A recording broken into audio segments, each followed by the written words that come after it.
He's immensely seductive. Quite sure he's right. Obsessionally neurotic. Pretty dangerous, in fact. Let us never tolerate outrageous conspiracy theories. Do you mean you doubt your powers to convince him? Say it! Say it! All right, I'll say it. Worse than that. What I'm afraid of is his power to convince me. We're talking about putting a manifestly irresponsible man on national television. Sweetheart, be reasonable. What? This is the end game.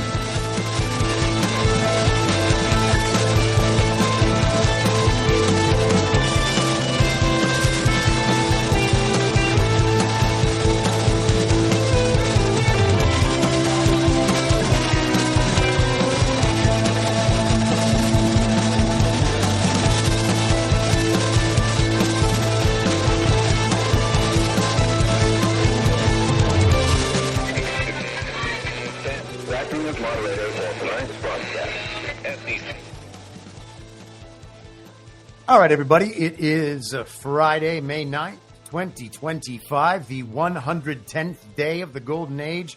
I'm your moderator, Chris Paul. Let's be reasonable. Hope you're all having a good Friday out there. I think Rumble is working now. Rumble was down. Now Rumble seems to be back up. If you are watching on Rumble and it goes down again, the way to fortify yourself in that instance is to go over to YouTube and find the I'm Your Moderator channel over there and give that a follow. That would be a big help to me regardless, but that's the backup plan. Or actually, it's also on Substack, and you can, of course, go watch it there. I think maybe it's even streaming to Getter and Telegram. Not too many people watching those places, but some do. And we have to think about them every now and then, too. Okay, so lots of big stuff happening. I'm going to try to blaze through a lot of the stuff that's happened in the last 2 days and then get to the International Crisis Group report. Been saying it all week. I think I'm going to really do it today. We're going to try. We're going to give it the old college try. Let us start with the victory parade in Russia. This is Reuters from yesterday. Friends of Steel, Xi and Putin pledged to stand together against United States. Okay, well, that's very threatening. Chinese President Xi Jinping told Russia's Vladimir Putin on Thursday their two countries should be friends of steel as they pledge to raise cooperation to a new level and decisively counter the influence of the United States. At talks in the Kremlin, the two leaders cast themselves as defenders of a new world order no longer dominated by the United States. In a lengthy joint statement, they said they would deepen relations in all areas, including military ties, and strengthen coordination in order to decisively counter Washington's course of dual containment of Russia and China.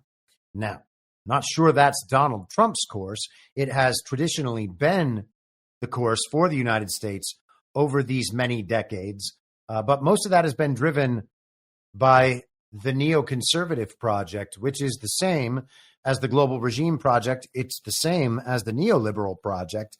And packed within all of that are all the other various ways to break down collectivism and all the forms it has taken, most particularly over the last 100 years. The two countries said the Ukraine conflict could only be settled by removing its root causes, a phrase that Russia has frequently used when arguing that it was forced to go to war to prevent the prospect of Ukraine joining NATO. Ukraine and its Western allies say that was a false pretext for what they call an imperial-style invasion. And you'll notice that Trump generally aligns with the framing proposed here by Russia and China and does not say that Putin invaded. At least he does not go to the lengths. He has, I will not say that he's never said that, of course. Trump describes a lot of things in a lot of ways, but he recognizes the conditions present in Ukraine prior to the quote unquote invasion. She is the most powerful of more than 24 foreign leaders who are visiting Moscow this week to mark Thursday's 80th anniversary of the end of World War II, a celebration of huge significance for Putin. And Trump declared that yesterday would be the American celebration of victory in World War II. So Russia's is May 9th, and now apparently ours is May 8th. Xi's participation and the joint statement aligning China with Russia's view of the conflict provide Putin with an important boost as Russia comes under pressure from the United States to end the war. And skipping down, in another implied reference to the U.S., Xi said Russia and China would work together to counter unilateralism and bullying. And this is some stuff that we have talked about now for years with the emergence of the multipolar world order. That is, at this point, inevitable. It already exists. A lot of the things that we are told to be worried about by the media, those things have already happened. And they want to prep us and kind of condition us to have a certain reaction once we realize that those things happen, or to do everything we can to stand against the public acceptance of the way things actually are right now, but they certainly are that way. So we mentioned on Wednesday that Nicolas Maduro was in Russia, and Lukashenko, of course, was in Russia. She's in Russia. Lula da Silva from Brazil went to Russia. I mean, he's Brazil's Joe Biden, so who knows how much that matters. Robert Fico from Slovakia, the man who they had attempted to assassinate. Then they threatened him that he could not and should not go to Russia. He did that anyway. There's a story yesterday about how his plane had to be diverted and rerouted because airspace had been closed to him so that he couldn't travel directly to Russia. Who knows what to make of that? Alexander Vučić of Serbia also attended. Those were the two European leaders. Many of the leaders of the stands attended. Miguel Diaz-Canel of Cuba, Laos, Myanmar, their leaders all attended. Many African leaders, including Traoré from Burkina Faso, attended. So these are a lot of the countries that have kicked the global regime out over the years, the last few years. They're the ones who stand against the global regime generally. Many of the BRICS nations are there.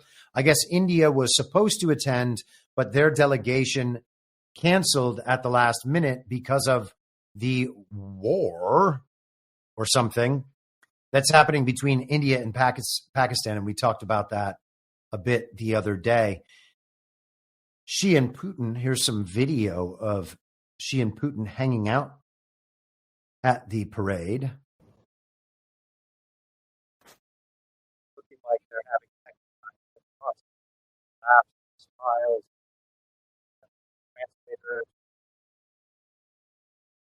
seem to be having a nice time. Those are our two greatest adversaries.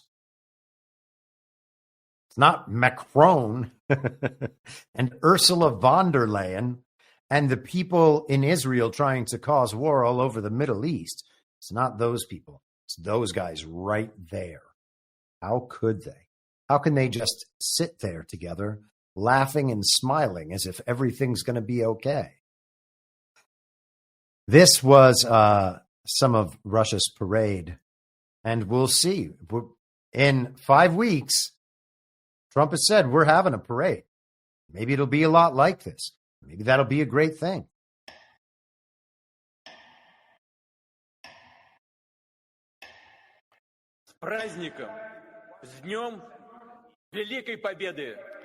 So he says, congratulations on the great victory day.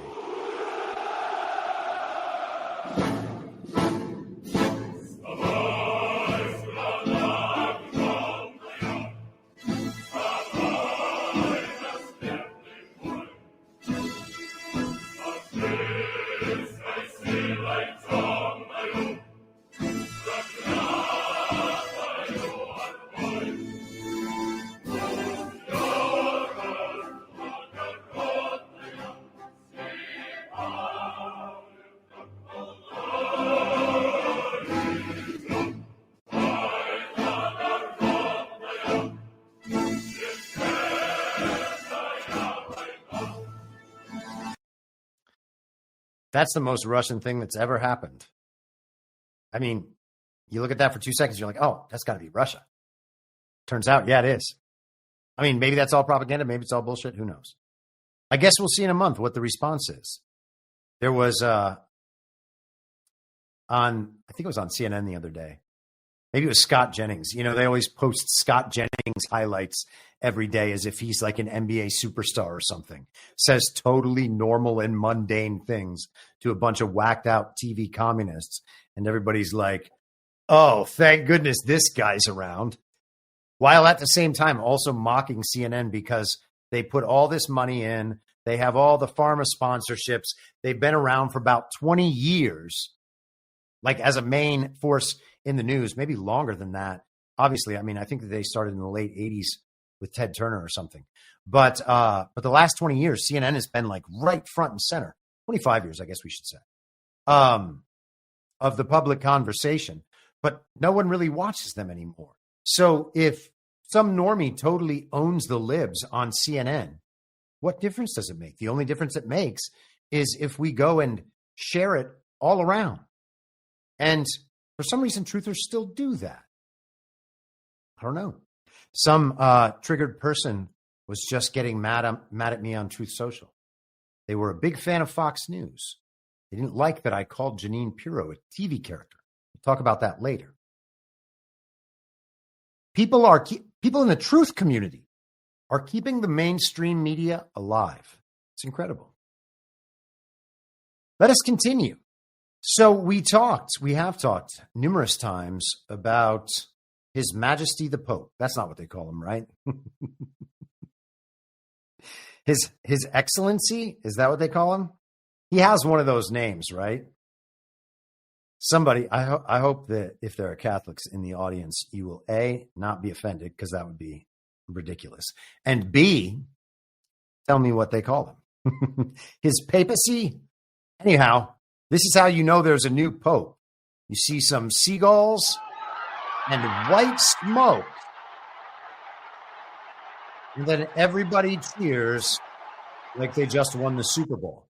Now, I got to say, as far as signals of a new beginning go, maybe white smoke is the way to go. It is kind of better than hearing Rachel Maddow say, polls have closed in Arizona and we can announce a winner. But that's basically what it is. They have a fake election. It's all done behind closed doors with a bunch of cardinals. Some of them can vote, some of them can't. And then they choose a winner. And the winner they chose is apparently a man named Robert Prevost or Prevost, whichever, or Prevost or Prevost, not sure.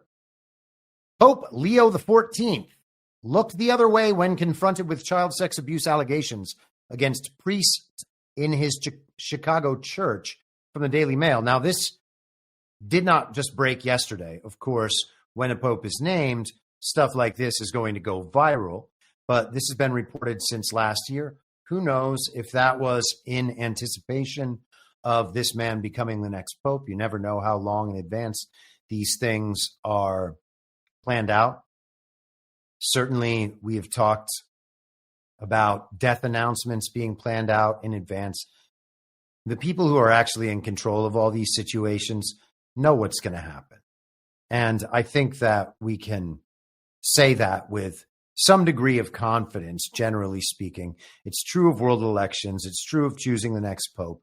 There are powerful, powerful forces in this world, no matter how powerful the American president is, generally speaking, or has been, aside from Donald Trump.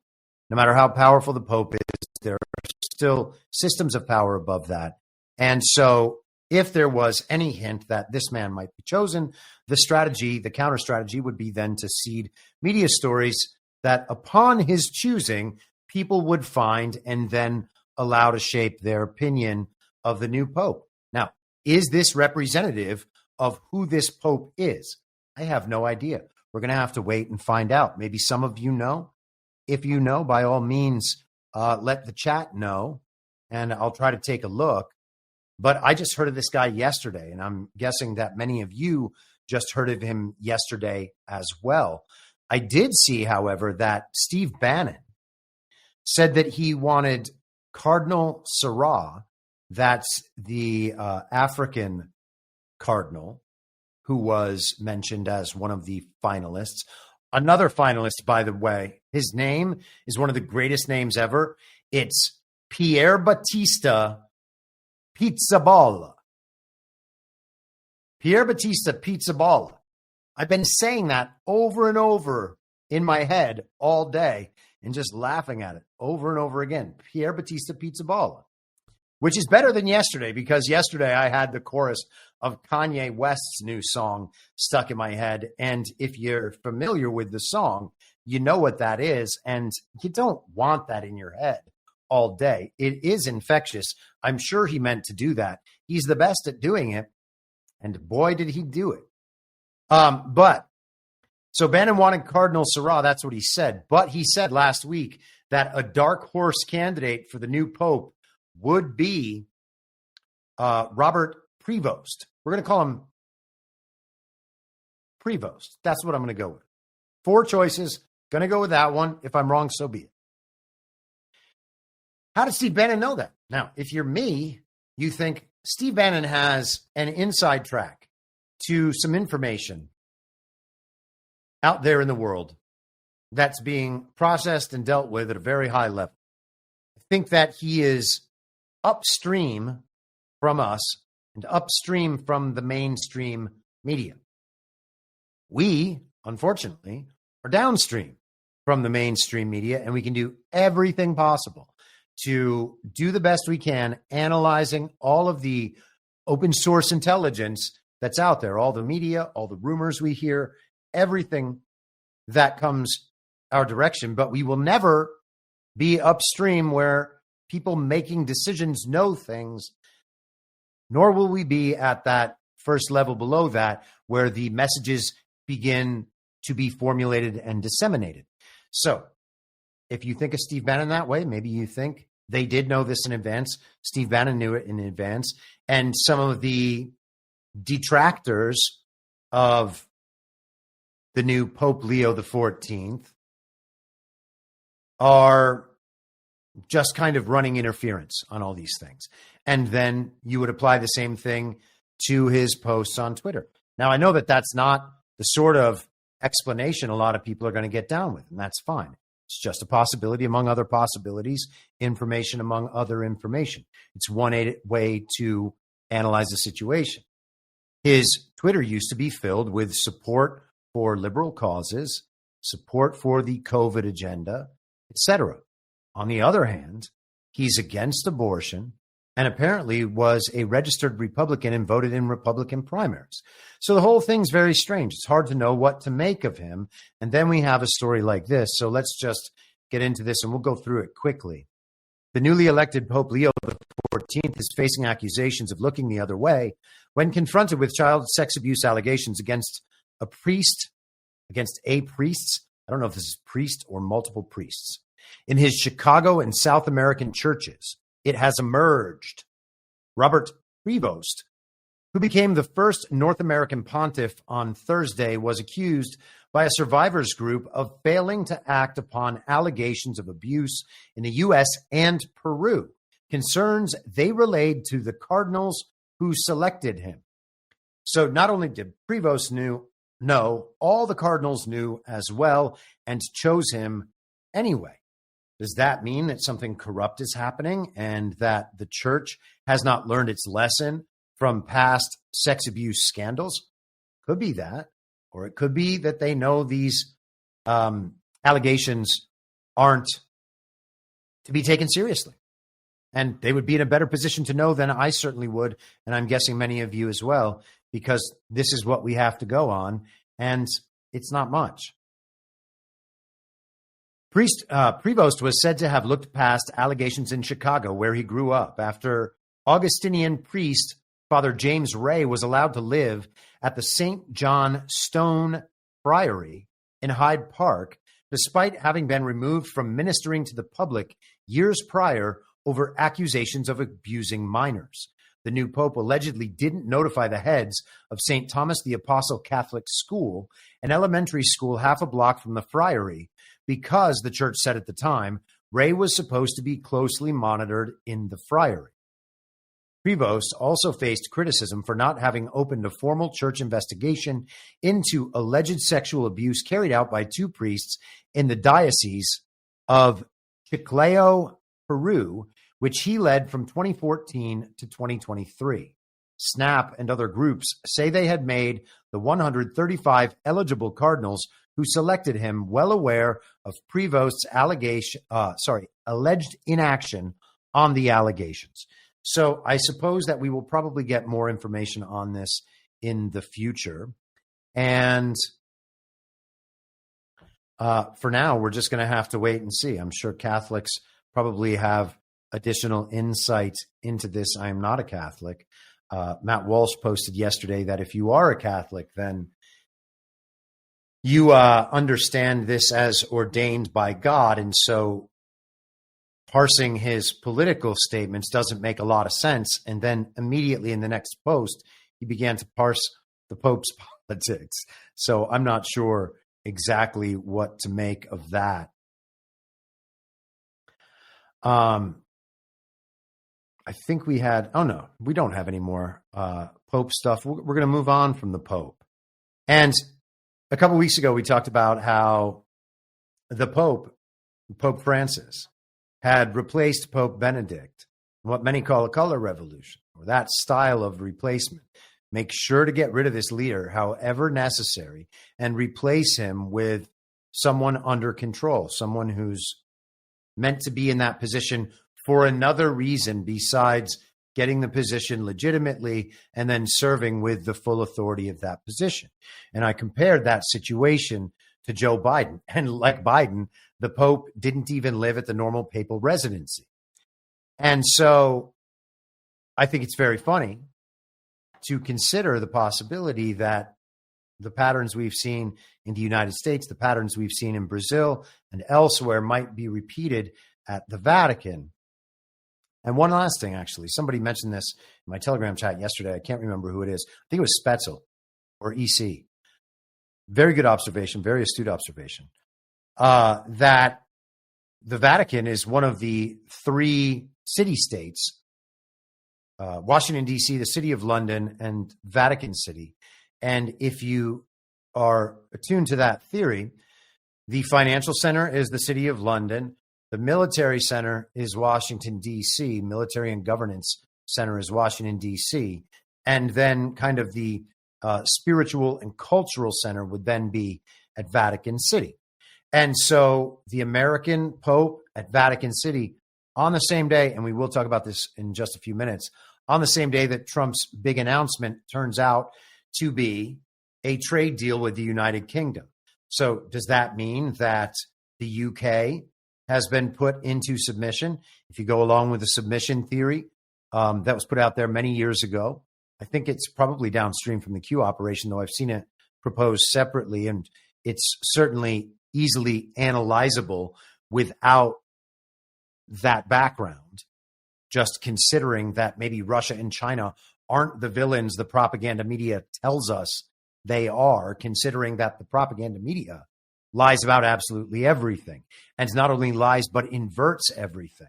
And so if you understand the inversion and you're listening to the television tell you who our enemies are, it might be time to think, well, wait a second.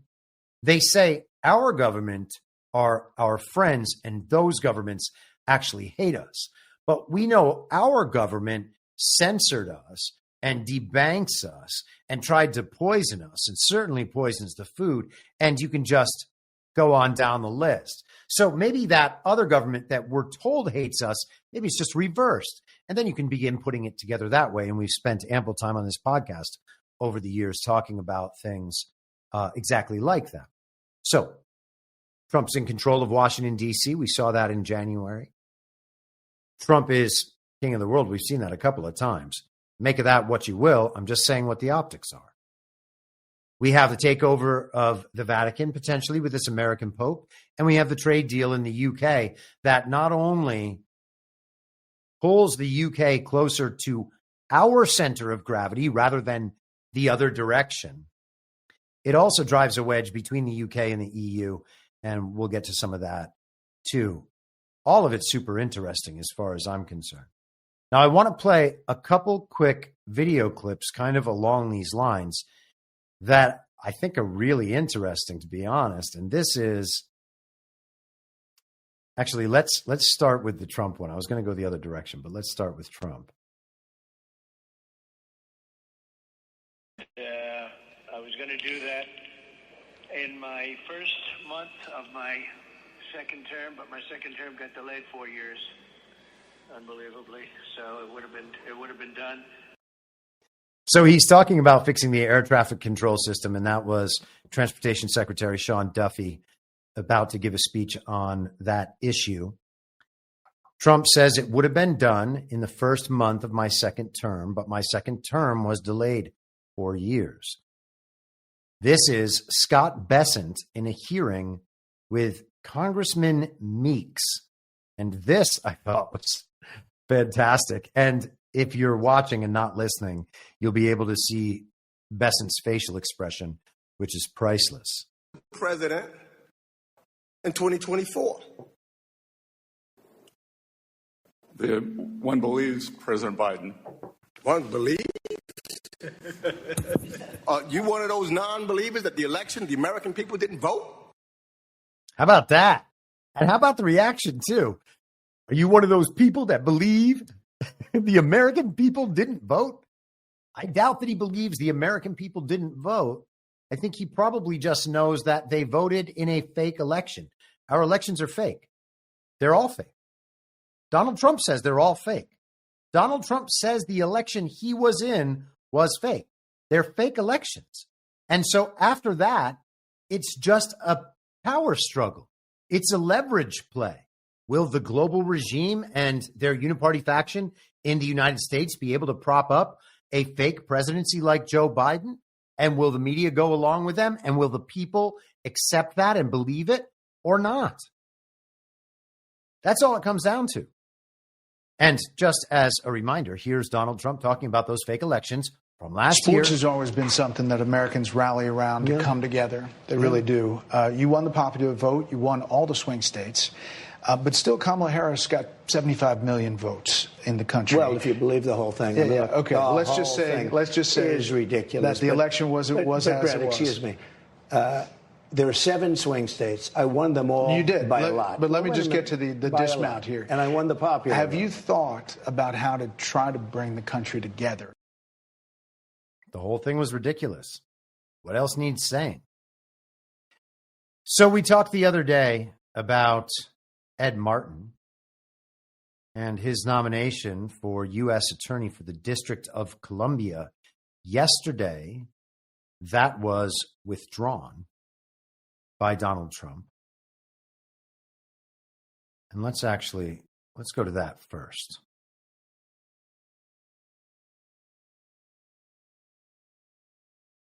Here is Trump in the Oval Office yesterday.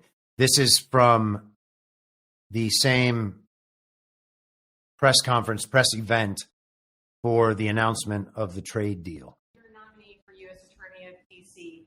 Do you have a backup plan if this Senate does yeah, not? but he's a terrific person, and he wasn't getting the support from people that I thought. You know, he's done a very good job. Crime is down 25% in D.C. During his period of time. I'm very disappointed in that, but I have so many different things that I'm doing now with the trade. You know, I'm one person. I can only lift that little phone so many times in a day. But we have somebody else that will be great. I just want to say Ed is unbelievable, and hopefully we can bring him into. I cut that off too early. Apologies. Another hilarious Trump clip from that event, though, before we continue on with Ed Martin. You know, there are 3 or 4 of them that do it. And when they took over, Buttigieg, who has no clue, you know, he drives to work on his bicycle with his, in all fairness, with his husband on the back, which is a nice, loving relationship. Oh, man, that's amazing. Trump is so funny. He's just so funny. He's talking about Pete Buttigieg.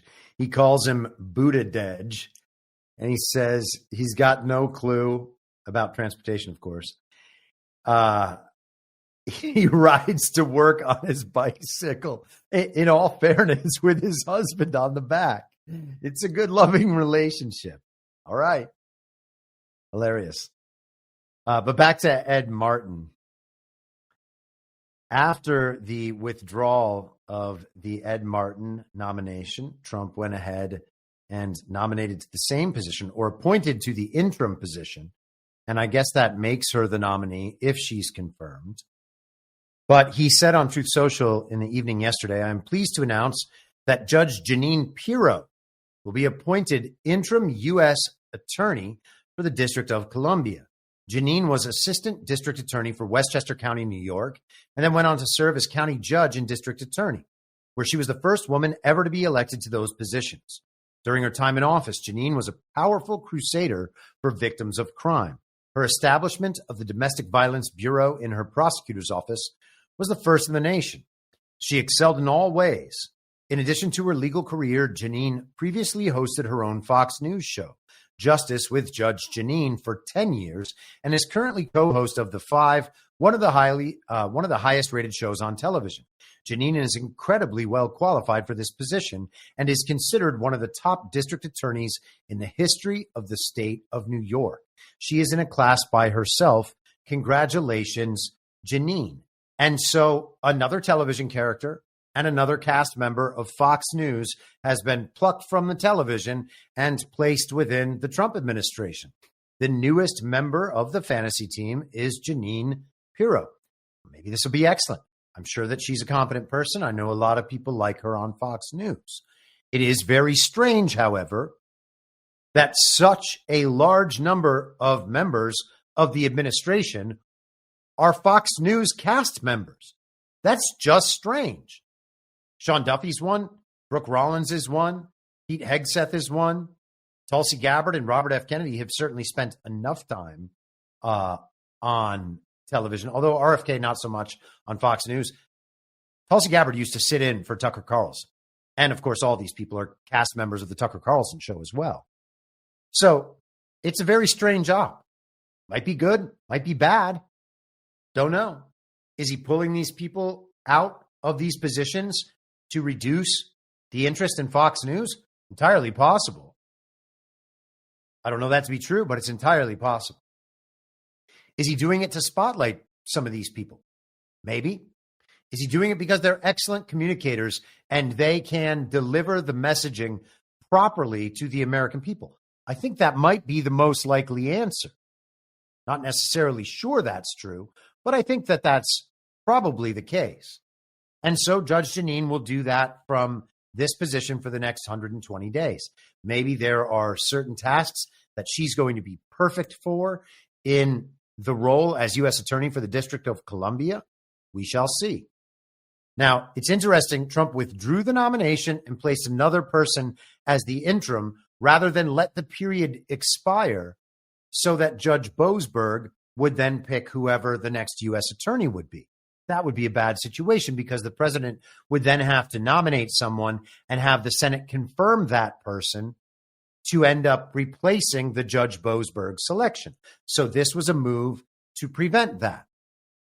Now, whether that was the plan all along, because Trump, as you just heard him say, had a backup plan, I don't know the answer to that. It certainly could have been the plan all along. It's also possible that the Republicans just dragged their feet and the time was going to run out, so he needed to make a move. We shall see. If it's the case that it was the plan all along, then perhaps Tom Tillis was out there communicating to the public the reason why the Ed Martin nomination had to be withdrawn and Ed Martin was then moved. Maybe that says something good about Tom Tillis. I don't know what the right answer is, but I think it's worth considering all the sides here. Let's continue. Here is Trump announcing the new positions for Ed Martin on Truth Social yesterday. Ed Martin has done an amazing job as interim U.S. attorney and will be moving to the Department of Justice as the new director of the Weaponization Working Group, Associate Deputy Attorney General, and Pardon Attorney. In these highly important roles, Ed will make sure we finally investigate the weaponization of our government under the Biden regime and provide much needed justice for its victims. Congratulations, Ed. And that's quite interesting. Maybe this will be an even more effective place to have someone like Ed Martin, who cares deeply, it seems, about the weaponization of government against the American people. And I would expect motion in that direction in the near future. Liz Harrington, who you must know that I really enjoy. I think she's great. Former Trump spokesperson Liz Harrington. She posts a repost of Ed Martin saying, "Thank you, Mr. President. We will make America great again." And she adds on, "Be careful what you wish for, commies." And I think that that is very appropriate. You got to love when people are just throwing around commies like that. I used to do that quite a lot. Here is Ed Martin again. He also said, "Eagle unleashed." So that's Eagle Ed Martin talking about himself, saying that he has been unleashed at this new position. I like it. Got to say I like it. Let us switch gears. We talked about election fraud the other day to some extent. This is from the Federalist. Filing Smartmatic hid meeting with Dem mega donor who financed its suit against 2020 election reporting. And again, if you watched Wednesday on the subscriber stream, we also discussed the Democracy Playbook for 2025 put out by the Brookings Institution and normalizing, and a Twitter thread that discussed all the many ways that the administrative bureaucratic deep state and its allies in the private sector, in law and academia and media, etc., would come together with a plan that they will all execute to continue the subversion of Donald Trump. And I talked about how this is exactly the sort of thing I was warning about all year last year, while the normie truthers and people playing match online were telling everybody to vote hard. Didn't matter how hard you voted. Election was fake. The subversion was already designed. And that is what we're seeing play out now. It's just a matter of whether or not the people go along with it. That's the dictating factor for all of this stuff, which is why we advance as quickly as possible so other people can advance as well, and so that we can help other people advance, because we need to get way past where the normie truthers are. It's just not going to work. The subversion is pervasive, and it was obvious that this would happen throughout. Again, as I said the other day, Trump has a number of trump cards left to play. So there's no reason to be depressed or upset or anything about the state of things. But the rest of the government at the local and state levels and in the federal government and all of the other uniparty apparatus that feeds into that government and benefits from that regime government, they're all still aligned against Donald Trump, and they have some power. It's not like they have no power, and it's not like they have no people. It might only be 25 or 30% of the population who has any motivation to help that side whatsoever. It might even be fewer than that. But even if that's the case, it's still tens of millions of people and some pretty powerful institutions and company with unlimited money behind them, because the regime prints the money. I don't think they have the military. I don't think they have any of those things. And I think that the people are waking up quickly. So I think we're in good shape. But we still need to advance past that. And as I reiterated this morning with Brian on Badlands Daily, Trump could be the greatest president who ever lived, exercising the full authority of his office under the Constitution and perhaps beyond, since we're kind of in a post-constitutional state right now as it is. And that doesn't mean he can still fix everything at the state level. And so that's going to be about the people waking up and pressing forward rather than soothing themselves with cheerleaders and watching match be played online. Oh, look, this thing matches this other thing, therefore winning. Okay.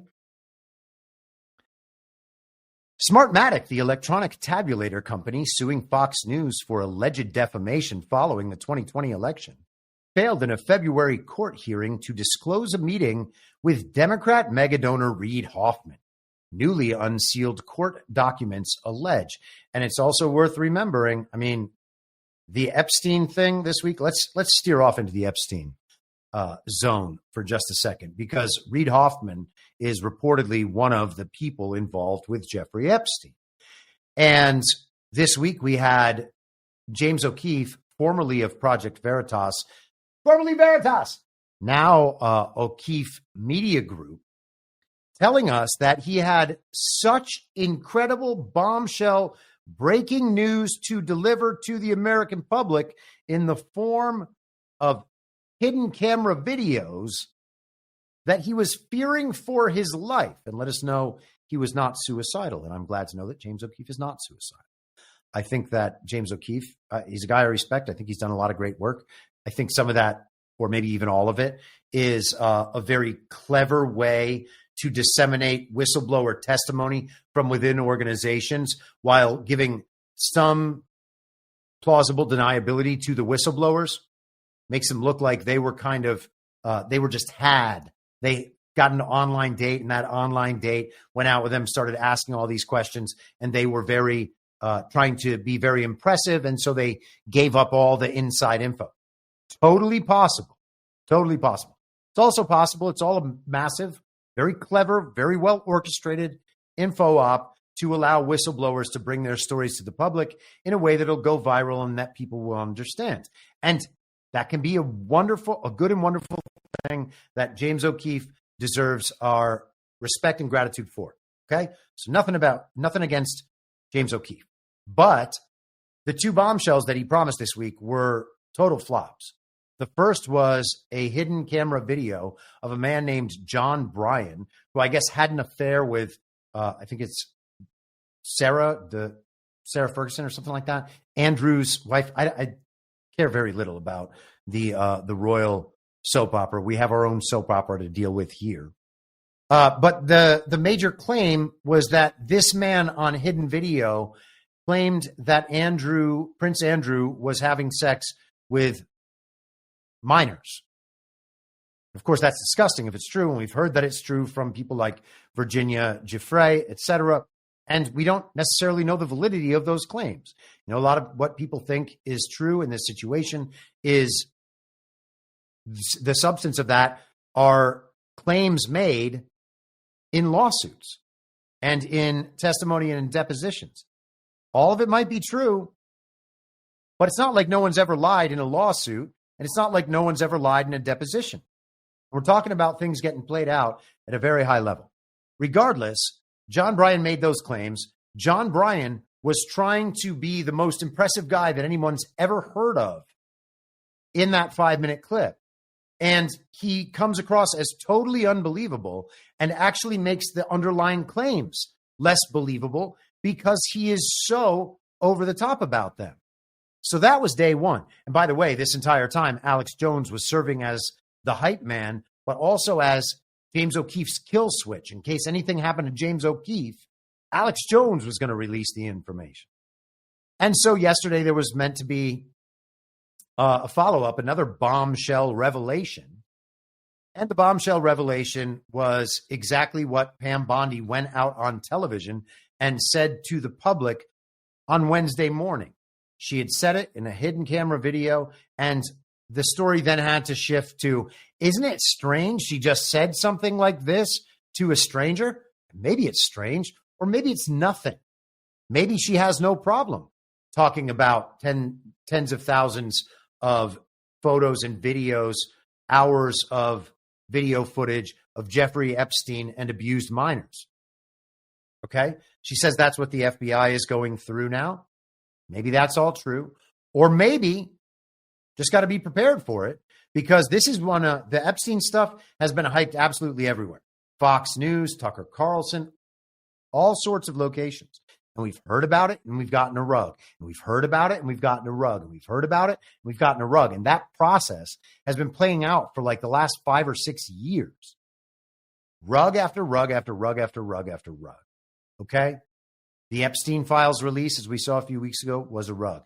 This James O'Keefe thing, I don't know what to make of this, but there was really not much there. If anything, this only makes the whole thing appear more like a rug.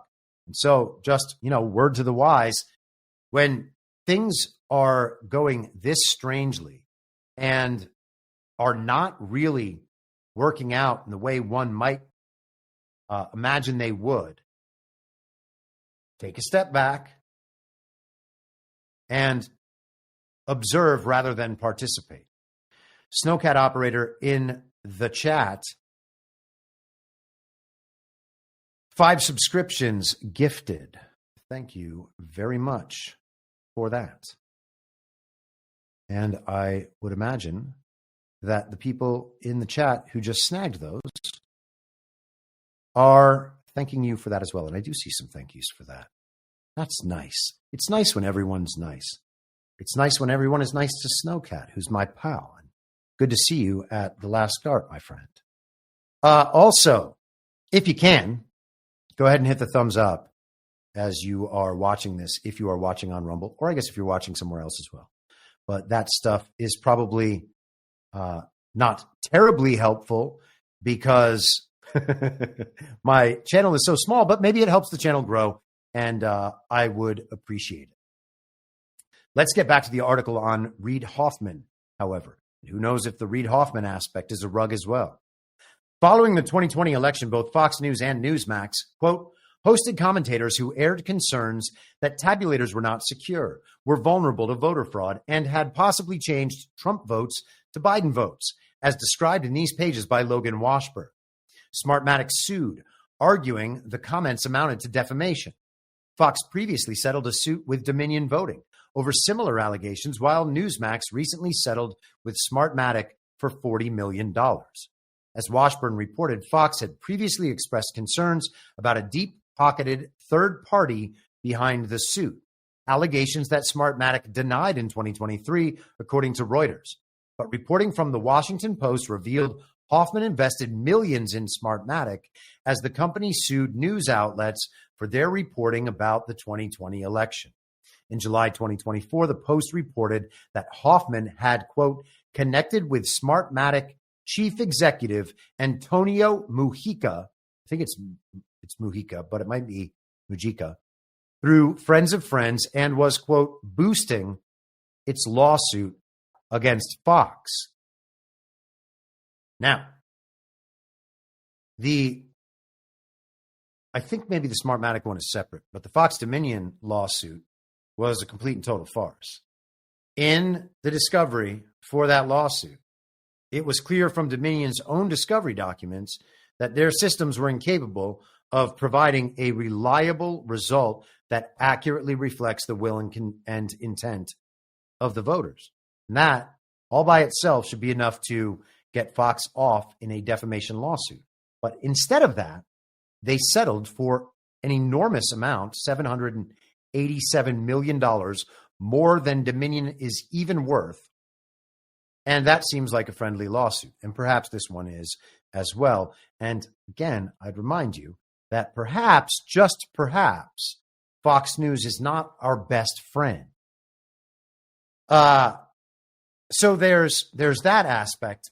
But to refocus back on the democracy playbook from Norm Eisen that we discussed the other day, consider what it means that they have global philanthropists and these billionaires prepared to fund endless lawfare to protect any part of the corrupt, uniparty, evil twin faction regime apparatus in this country that steals our elections and honestly oppresses people while profiting greatly.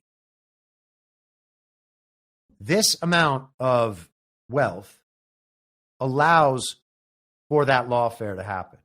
It's being funded from these regime-oriented billionaires. It's a whole system. And you can see the system at work, which is why we need to understand that the elections are fake and that the solution is going to be a lot more complex than cheerleading and eating popcorn and playing Match online.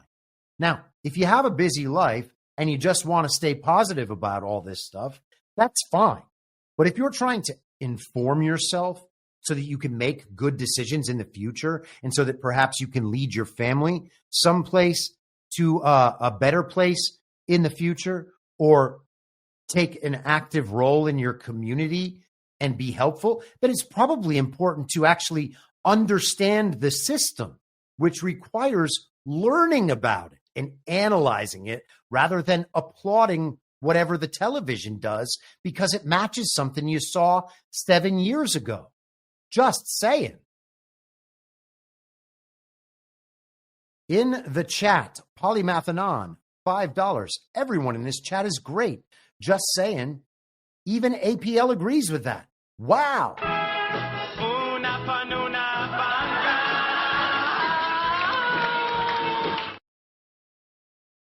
Impressive. Nicely done. All right. Let us shift gears into the geopolitical portion of the program that will lead us cleanly, I imagine, into the long-awaited segment about the International Crisis Group and their report on Trump's first 100 days. This was from the afternoon yesterday in Reuters. Under Trump, Saudi civil nuclear talks delinked from Israel recognition, sources say. And yesterday, sources also said that Trump was cutting ties with Benjamin Netanyahu. I don't actually believe that's true. Now, whether that story was fed intentionally to the media, fine. It might be true. I'm not saying it's not true. And I'm not saying I'd be upset that it is true. And I'm not saying that I think Trump has some long-term emotional commitment to Benjamin Netanyahu. I just think that that is a convenient headline to balance out or to go along with other stuff like this right here and any potential for additional iterations of the Abraham Accords, any other peace deals, an Iran nuclear deal. All of these things are on the table right now. And if you're the regime, and if you're the regime proxy state in the Middle East known as Israel, you would want to stop those things because the neoconservative worldview and the global regime project broadly requires those things not to happen. They need the constant threat of nuclear war. They need enemies set up all over the world where terrible things can happen. And you have to wonder if all of this is much more intricately linked. And while we are now on the subject of Israel, I don't know if people saw I'll take this down for a second. I don't know if people saw the issue with Dave Portnoy from Barstool Sports over the weekend. Apparently at a nightclub he owns or bar he owns, one of the groups of bottle waitresses. Now, from my time in the club world, I understand exactly what this is. You make a reservation for a VIP table. To have that reservation and have your group at that table, it requires the purchase of what they call bottle service, which means that a bottle of liquor is brought to your table with various mixers, and a waitress pours you drinks at the table rather than you having to go and wait at the bar. And the bottles of liquor are usually escalated in price about 10x. So a $40 bottle of vodka will cost $400 for the table service, and you'll probably have one or two or three as a minimum that you have to buy to have the table. And so that's what was happening then. And when people order bottles, particularly expensive bottles, sometimes nightclubs will do something special to show everybody else in the room that table is spending a lot of money. And in some club environments, that will cause other tables to spend a lot of money because they want the attention. Okay. And so in the course of that process over the weekend at Dave Portnoy's bar in Philadelphia, the waitresses brought out a sign that looks like a movie marquee. They just replaced the letters with a different message. And the sign says, F the Jews. Okay. Now, you can make all the free speech cases that you want. I don't think anyone would like it if it said F the whites or F the blacks. It's not in good taste, okay? I don't think it's the end of the world. I don't think it's the sign of an atrocity committed, all right? I don't think it's even part of a trend necessarily, but it's not great. So, and the flip side of that is that I also think it's probably an info op. But just to clear that out, okay? So apparently 2 guys are blamed for buying the table and requesting that message, and 2 waitresses are fired for preparing that message and bringing it over. I guess they should have known better and not done what the guys paying them a lot of money wanted them to do, because, of course, it went viral and then it caused all these problems. So Dave Portnoy had an aneurysm online over the weekend, and he said that he wants to destroy these kids' lives. And this is all in the scope of people on not even necessarily the MAGA right, but people associated kind of in the same general cultural milieu being called woke right. So his immediate thing was to dox and attempt to cancel these guys, but also wanted to send them to Auschwitz so they could see what it was really like. Does that happen when you're at Auschwitz, or are you just told stories? I don't know. I don't know how you could see what it's really like and come back a changed person without determining that that's what you were going to do, or without sustaining significant emotional abuse for a period of time. I don't know. So something about that seemed very strange. The kids who were responsible, or at least one of the kids who was responsible, went on the Stu Peters show. And Stu Peters is like the most glowing ass dude in the world. Like, the dude glows. He seems like he is part of a controlled opposition info op on the extreme right. The sort of person that Jordan Peterson and James Lindsay would easily identify as woke right. And it's a perfect gambit on their part. And the funny thing is, you know, we picked out some of these things back in 2022 during the Ron DeSantis op and the Ukraine stuff. And, you know, it's my longtime theory that the NAFO thing kind of translated into the Ron DeSantis op. But those Ron DeSantis people kept trying to paint MAGA supporters as like woke or leftist or anything like that. And I was like just constantly battling with them on Twitter and making fun of these people because they're woke compared to us. Okay? They're not based. They're not red-pilled. They're not interesting. But they want to paint their opposition as that. Because if you exist outside of the controlled opposition, well, they have to figure out some way to communicate to everybody within the controlled opposition that actually they're not outside the controlled opposition. They're the enemies within this thing. And James Lindsay and Jordan Peterson have done a lot of work to attempt to do that. It doesn't seem to be working. They did do a podcast together this week. I've listened to part of it. It's, as you would expect, it's self-refuting, which is the problem with both of their theories broadly. And because of that, it's kind of embarrassing, but I'm sure that they will convince people who already hate MAGA.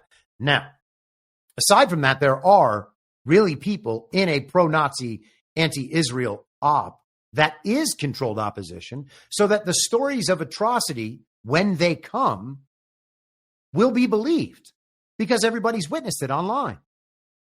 That's the point, okay? And that playbook is exactly the same playbook from the lead up to World War II, and especially in 1933. Read the transfer agreement. I encourage everybody to read the transfer agreement.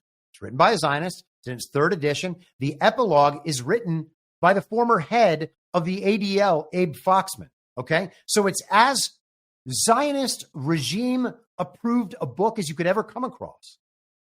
And in that, they still lay out what the media effort was to convince people to go along with their program.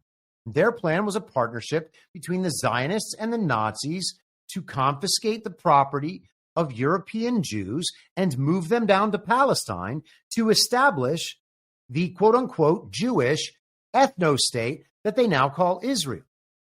That's just what it was, okay? And so we can see the same info op happening now. I talked about this a little bit at GART last weekend.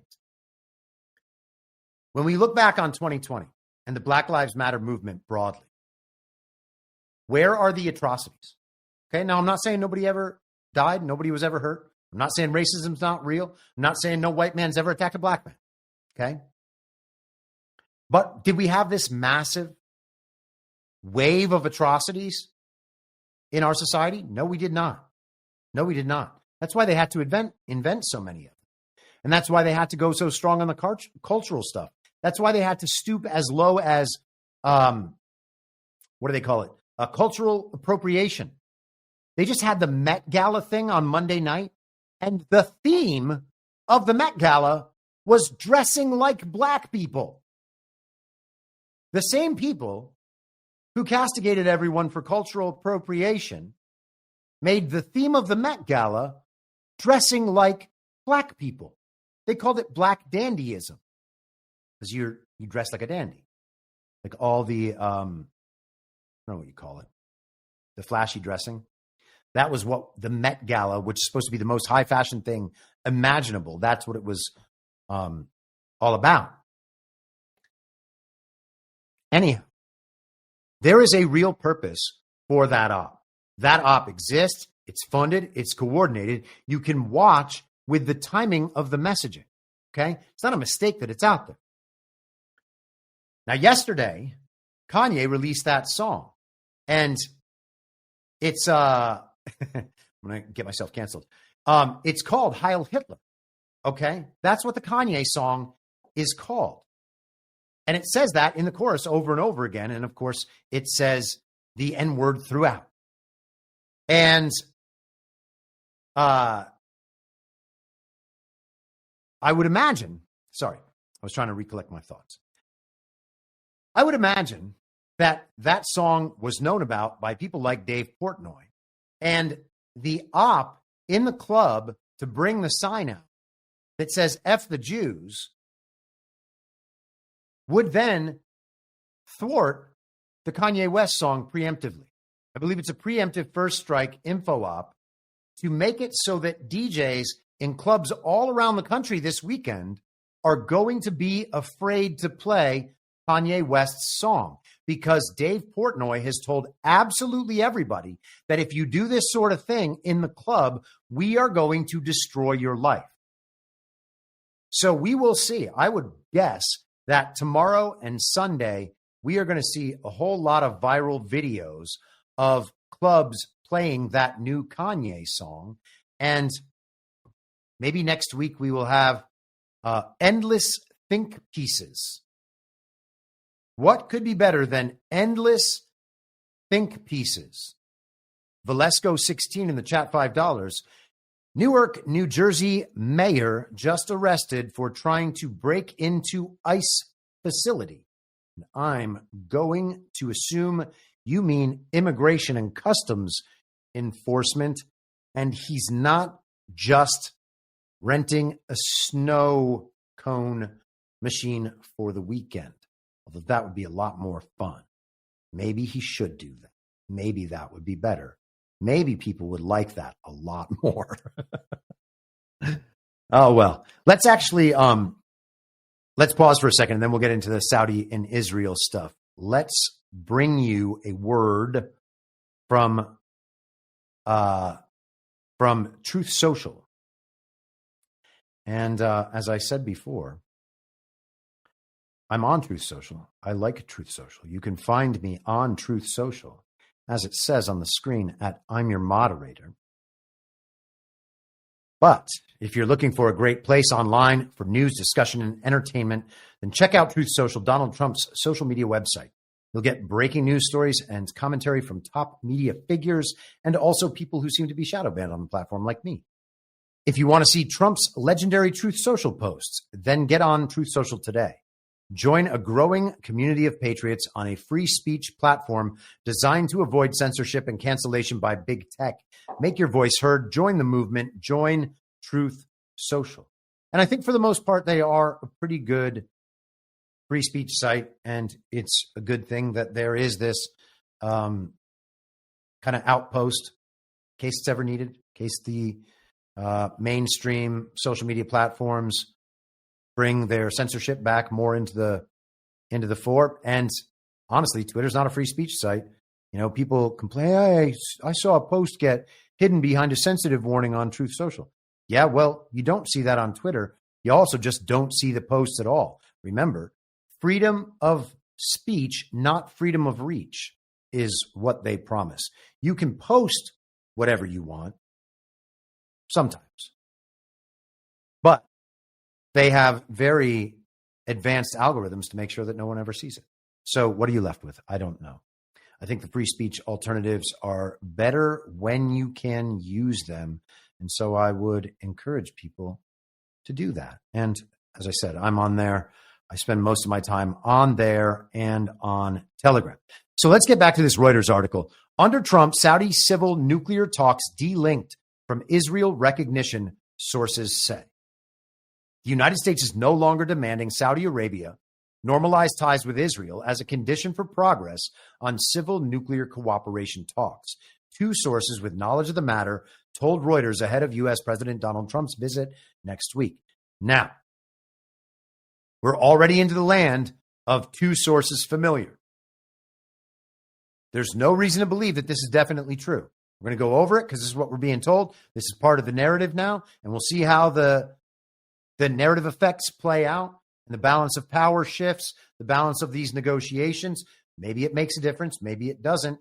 Might not even be true, but it does exist as a story to leverage people's opinions. And so we have to, that is the real part of all of this that we can deal with. That's the part that we can grasp onto, attempt to understand, and attempt to react to. Reacting to the reality of fake news stories is absolutely pointless, which is, again, why playing at the speed of the fake news is pointless unless you want to stay asleep forever. If you want to stay asleep forever, watch TV, eat popcorn, play Match Online, and cheerlead. If not, then it's important to understand that these are narratives being peddled out. And if we want to get anywhere closer, not only just to the truth, which is potentially impossible, there might not be any truth underlying this, but to be able to figure out how to guide our lives, we have to do better than that. Okay. And that's the point. It's not that that stuff's wrong. Like, don't do any of it. Don't pay attention to any of it. That it's not getting us anywhere. Okay. Maybe it's getting some people somewhere. I doubt it. It hasn't really gotten anybody anywhere for years, particularly when the purveyors of that stuff are just saying vote hard and calling our elections real. So, again, word to the wise, but do whatever the hell you want, you know? Dropping the demand that Saudi Arabia establish diplomatic relations with Israel would be a major concession by Washington. Under former President Joe Biden, not president, nuclear talks were an element of a wider U.S.-Saudi deal tied to normalization and to Riyadh's goal of a defense treaty with Washington.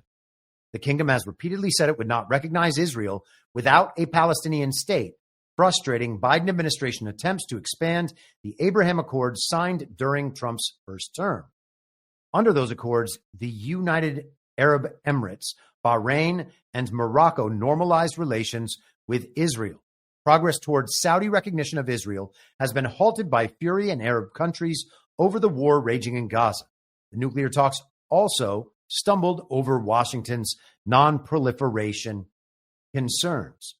And it is important to note the recognition of the Palestinian state, because the leaders from Palestine are at Russia's victory parade with all those other countries. They recognize a Palestinian state. I think it's like 46 countries in the world? Actually, I'm going to ask the machine about this because it's an important thing. How many nations recognize Palestine as a state? How many for Israel? And the machine says, hold for processing. The machine says, hold for processing. As of May 2025, the recognition of Palestine and Israel by the United Nations member states is as follows. The state of Palestine is recognized as a sovereign state by 147 out of 193 UN member states. Israel is recognized by 164. So 29 countries, primarily in the Middle East and North Africa, including Saudi Arabia, Iran, Iraq, Syria, and Yemen, do not recognize Israel due to the political conflicts in solidarity with the Palestinian cause. Okay? 147 countries in the world already recognize a Palestinian state. That's 75% of the UN. And we are still being given the runaround about a two-state solution. That's not acceptable to the neocons, to the regime, and to whatever evil twin faction is in Israel. And do I know that the evil twin faction is in power in Israel? No, I don't. I'm hopeful that the good twin faction is in power, or that whatever members of the evil twin faction remain in power, they are fully under control, or at least mostly under control, a la Joe Biden. Okay? So, to most of the world, a two-state solution is a must. Otherwise, Israel is questioning Palestine's right to exist, right? Isn't that the framing? Are you questioning Israel's right to exist? Well, we can question any state's right to exist, can't we? If they stole the territory? That's what all the wokes do about the Native Americans, right? Russia and Ukraine is this same issue. Taiwan and China is this same issue. Guyana and Venezuela is this same issue. All right? It's just these two states, one of them created by the regime. Israel was created as a proxy state for the regime, by the regime, 80 years ago. There are countries in the world that don't recognize Israel's right to exist. In Saudi Arabia, they wanted Saudi Arabia to normalize relations with Israel. And to do that, Israel would have to accept the two-state solution. Now, the two-state solution is already a thing, all right? They already recognize a Palestinian state. So you can put the war aside and understand that however long it takes into the future, there's going to be a Palestinian state there. Maybe it's going to be in the Sinai Peninsula, which is kind of what I think. There's going to be territory maybe given away by multiple sides in this. And then the Ben Gurion Canal will run along, and that is maybe what the building project in Gaza will ultimately entail, if there is one. We'll see how it goes, okay? That's my read on it. I know that that's not maybe anybody else's read on it. And I find myself in that territory quite often, which is just how it is. And I am A-okay with it. And I think that all of you are A-okay with it. And it's too bad that more people aren't A-okay with it, because if we continue not being okay with things like that, we are going to be stuck here forever. I don't want to be stuck here forever, to tell you the truth. I think that we can advance well beyond this, and I wish that we would advance beyond the television. Let us continue a bit more with Israel here. This is from, I guess, last night, technically. In Axios, Trump had private meeting with Netanyahu advisor ahead of Mideast trip. Wait, what? I thought he was cutting ties. President Trump met Israeli Strategic Affairs Minister Ron Dermer, a close confidant of Prime Minister Benjamin Netanyahu, on Thursday, and discussed the nuclear talks with Iran and the war in Gaza, according to two sources briefed on the meeting. The meeting at the White House, which was not made public by the U.S. or Israel, took place ahead of the fourth round of nuclear talks between the U.S. and Iran on Sunday in Muscat, and President Trump's trip to the Middle East starting on Monday. Trump will visit Saudi, Qatar, and the UAE, but will skip Israel. All right, so it's always important to mention that when we are dealing with two sources briefed on a meeting where the meeting was not made public, what we have are either leakers or people who have been directed to leak this information. And so the provenance of the information matters. Which of those two things, which of those two options, was it people tasked with leaking this, quote unquote, or was it actual leakers trying to undermine these negotiations? Which one of those went to the press? Well, that makes a big difference in how we determine the truth value of a story like this and what the impact of this might be. Okay. Should we believe that the meeting happened? It seems like the meeting probably happened, right? So we can take that from it. That means it probably isn't true that Trump is cutting all ties to Benjamin Netanyahu. If on the same day that story comes out, he's meeting with one of Netanyahu's closest advisors, maybe this story exists specifically to refute that.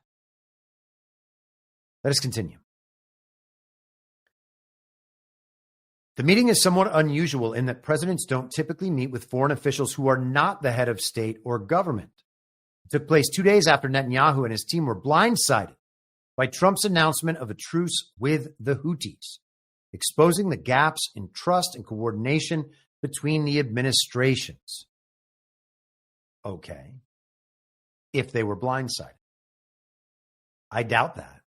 But regardless, we talked about the timing on Wednesday. If you're not a paid subscriber to the show, the Wednesday episode will be streaming live as a full stream replay on Sunday afternoon, so watch it then. We talked about some of this at length. The announcement came shortly after Israel had carried out strikes on a major port and airport in Yemen in response to a Houthi attack on Tel Aviv's international airport. The Israelis were alarmed that Trump's ceasefire didn't apply to attacks on Israel. We were shocked that the Trump administration didn't tell us anything, and we learned about it from the television, one Israeli official told Axios. Now, what an interesting statement to make, because most of this stuff is totally unreliable information being brought to us from totally unreliable sources. Okay? You can imagine that a lot of what happens in the national security sphere, maybe even in the cultural sphere and the rest of it, but particularly in a national security sense, a lot of what we're told happens is directly downstream from regime-oriented intel organizations and prior the military-industrial complex and whatever regime-oriented elements of the military-industrial complex still remain. Those are the people disseminating these stories. And so if that's how the information flow always worked previously, military intelligence disseminating these stories to friendly media sources who will then report word for word what was said by the intelligence organizations and the military-industrial complex, well, then they can simply world build and we'll all believe it. And if we demand evidence, which we rarely do, then they can show us some videos, they can show us some pictures. Oh, look, here's some Ukrainians with wooden automatic rifles. Oh, look, here's the ghost of Kyiv. Oh, here's a blow-up plane escaping from Afghanistan. Look at these paragliding go-karts. Just saying. It doesn't actually have to be real at all. It doesn't have to be. These attacks don't have to be. And when the inside sources of mainstream media outlets are saying we had no advance warning, we didn't know this even happened, they didn't tell us, we found this out watching television. Well, yeah, because you're not in control of the information flow any longer. Someone else is. So whether they're psyops or real events, it doesn't matter because you're not controlling the narrative. This was Donald Trump. I rugged myself. I have the video still on my phone. and I did not, I believe, push it over to my... I think it's this. I'm gonna go with this, and we'll play it. And if this is the wrong clip, then it will at least usher us into our next subject. But yesterday, Trump talked about our greatest ally and who our greatest ally was in his press event with the announcement of the UK trade deal. Includes plans that will bring the United Kingdom into the economic security alignment with the United States. That's the first of its kind. So we have a big economic security blanket, and that's very important. And we feel very, very comfortable with that because it's been a great ally, truly one of our great allies. I mean, a lot of people say our greatest ally. I don't want to insult people by saying that, but I can say it's certainly one of our greatest. So, thank goodness that was the right video. If he were to call the UK our greatest ally, then certain people might be insulted. Who would those certain people be? Well, neocons and Zionists, who have been telling us for decades that Israel is our greatest ally. Is that true? Well, no, there's no way that could possibly be true. We are told that they are the only democracy in the Middle East, and that makes them our greatest allies because they're helping protect our oil or something. I don't know. I don't know what they've done. We give them tons and tons of money and protect them and essentially allow ourselves to be governed by them. How does that make them our greatest ally? I'm not saying that the UK is our greatest ally either. I don't think any regime-oriented countries are our greatest ally. And if that means we don't have a greatest ally, then so be it. I mean, if you're trying to take a realistic look at the world and understand power at the highest levels, the idea that there are allies labeled as countries around the world, this country is our greatest ally, that doesn't make any sense, okay? Evil twin faction running UK, evil twin faction running the US, evil twin faction, and I'm not talking about right now, obviously, evil twin faction running Israel. Well, they're all the same thing. So an alliance is irrelevant. It's just factions in different places pursuing the same agenda. Okay, let us go to that trade deal. And I'm not going to, I don't think I'm going to spend a hell of a lot of time on this because there's been so much coverage of the trade deal over the past day. But this is Donald Trump on Truth Social yesterday. Today is an incredible day for America as we deliver our first fair, open, and reciprocal trade deal, something our past presidents never cared about. Together with our strong ally, the United Kingdom, we have reached the first historic trade deal since Liberation Day. As part of this deal, America will raise $6 billion in external revenue from 10% tariffs, $5 billion in new export opportunities for our great ranchers, farmers, and producers, and enhance the national security of both the U.S. and the UK through the creation of an aluminum and steel trading zone and a secure pharmaceutical supply chain. This deal shows that if you respect America and bring serious proposals to the table, America is open for business. Many more to come. Stay tuned. So we talked about this a bit before. It's important because this drives a wedge between the UK and the EU. It's important because maybe it means that the UK has kind of been brought under control to some degree. The steel thing is very interesting. There was an interesting kind of side conversation. Brooke Rollins, I believe, answered a question, and Trump took it as well, about the beef exports to the UK. They have different food standards there, which is what their claim was for why they haven't been importing American beef. And the question was, are you going to change your food standards to align with these food standards and stop pumping all those chemicals and hormones into the beef so that you can export it? And the answer was that there are a variety of kinds of beef here. We have the ones with the chemicals and the ones without the chemicals. So we already have certain beef supply that can be sent over. I thought that was really interesting, particularly with all the Robert F. Kennedy stuff going on. Trump pulled the nomination of, I want to say her name's Janice, the first name, but Neshawat. She is the sister-in-law of Mike Waltz, so it's interesting timing on that, but pulled the nomination of her as Surgeon General. People freaked out when Trump nominated her as Surgeon General because she was a COVID person. We didn't freak out over here. We just talked about the fantasy team and said, hey, guess we'll see. Well, now we've seen. But we weren't. We were told by the cheerleaders at the time, oh, you can't question Trump's picks on any of these things. Don't you trust Trump? What are you, some kind of traitor? Retarded. So she was removed. Callie Means was brought in. Or Casey Means, sorry. Callie Means is the husband. And some people have trouble with, have problems with Casey Means. I don't follow the Maha thing as much as other people do. So I'll let other people hash that out and wait and see. I don't think the Surgeon General is that important a position.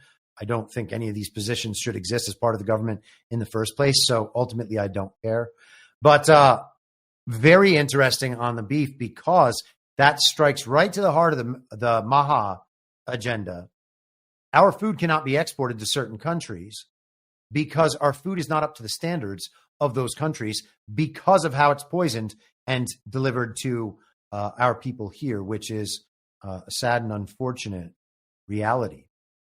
So the first major trade deal has been done by Donald Trump.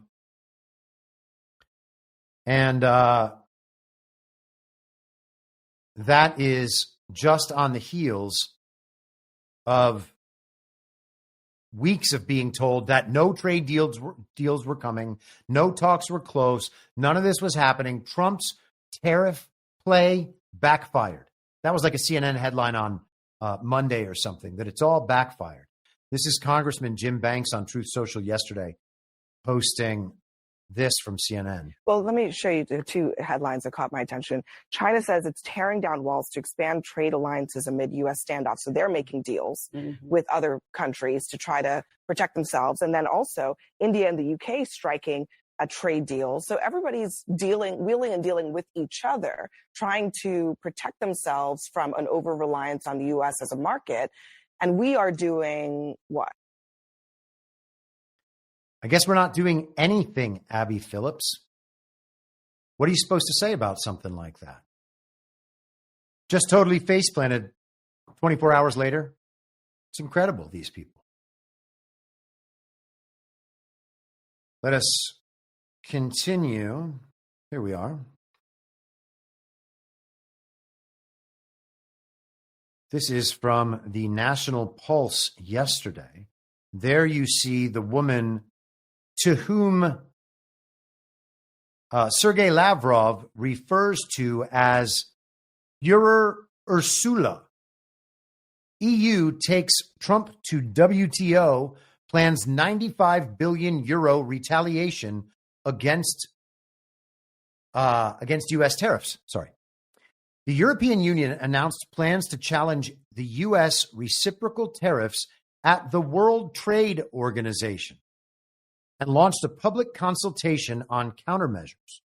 European Commissioner Maros Šefčovič, European Commission President Ursula von der Leyen, U.S. President Donald J. Trump, John Pfluger of Air Lease Corp, all involved. And let's just skip down to the in full section. The European Union has declared its intention to contest the United States reciprocal trade tariff policy, at the World Trade Organization. This announcement was made during a press conference held by EU Commissioner Maros Šefčovič at the EU Council building on May 7th. Okay, so that was 2 days ago, one day before Trump was announcing the big deal with the UK. The European Commission has initiated a public consultation on possible countermeasures targeting U.S. imports valued at $107.4 billion should negotiations with Washington falter. The proposed list includes a wide array of agricultural and industrial goods, notably bourbon and tequila, which have been contentious points between the transatlantic partners. President Donald J. Trump has previously threatened to impose a 200% tariff on EU alcohol imports, escalating tensions. The EU's dispute will formally begin with a consultation request as the Commission asserts that the U.S. tariffs contravene fundamental WTO rules. The EU's objective is thus to reaffirm that internationally agreed rules matter, and these cannot be unilaterally disregarded by any WTO member, including the U.S., the Commission emphasized in its statement. Well, what do we have here? We have the regime in its home in the EU going to a global governance body and attempting to convince that global governance body that it can't allow the United States and these other countries to make their own deals. It can't allow the United States to implement tariffs. Why would they do something like that? And of course, we've been talking about this from the beginning of the tariff conversation months ago. We are moving away from the top-down, centralized control system, one world, liberal, international, rules-based order, okay? Total control over the world economy. We have to understand it that way. People will say that's not true. Those people all support the regime, or they're just really concerned about being called a conspiracy theorist. Oh, it couldn't be up that high. And maybe I'll publish the clip later today. I don't want to go all the way into it, but I talked about this at Guard over the weekend. We've talked about it before on the show. World Economic Forum, partners page, 1,000 transnational corporations. World Economic Forum, code of conduct page, lays out the code of conduct. You got to support the World Economic Forum. You can't go against the World Economic Forum. So what do all those transnational corporations do? Well, they implement the policies of the World Economic Forum, and they abide by the code of conduct. And what do they have their employees do? Tens of millions of people, maybe hundreds of millions of people around the world. Well, they abide with the same code of conduct. And so all of a sudden you have normal people, normal Americans even, going about their lives, trying to just be a good employee, and by doing so, unwittingly carrying out the goals of the World Economic Forum.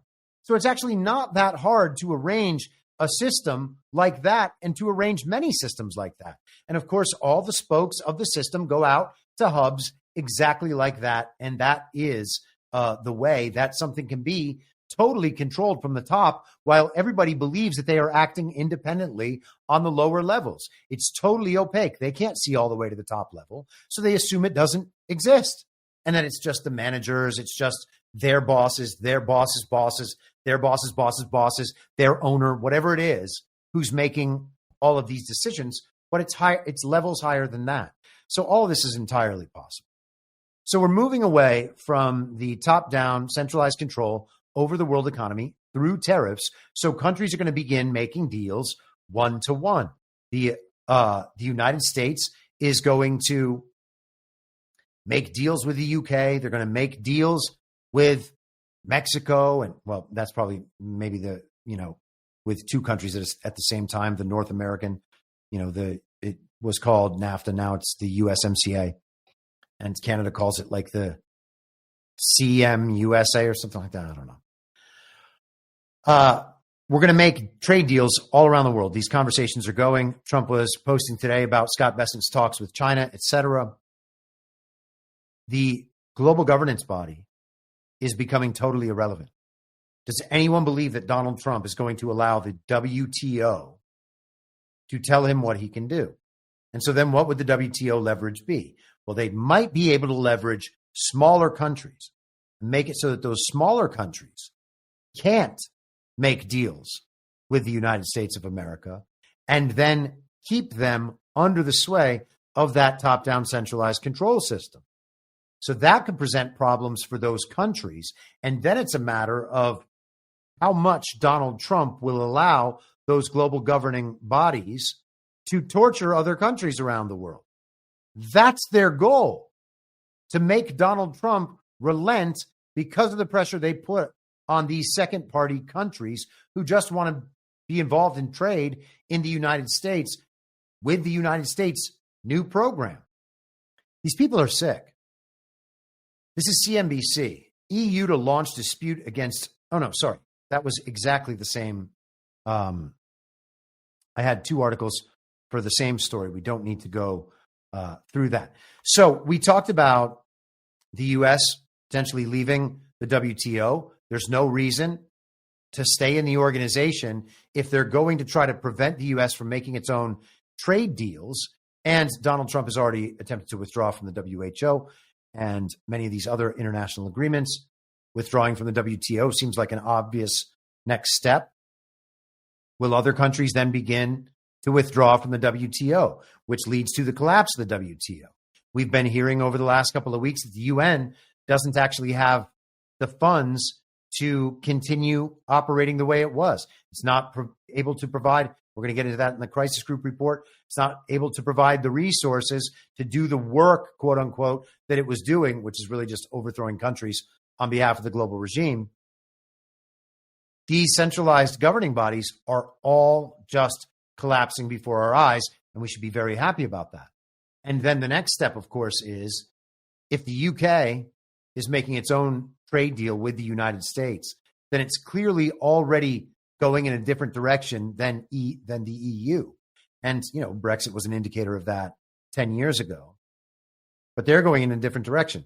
And when countries in the EU begin going in a different direction for their trade policies, then perhaps the EU collapses.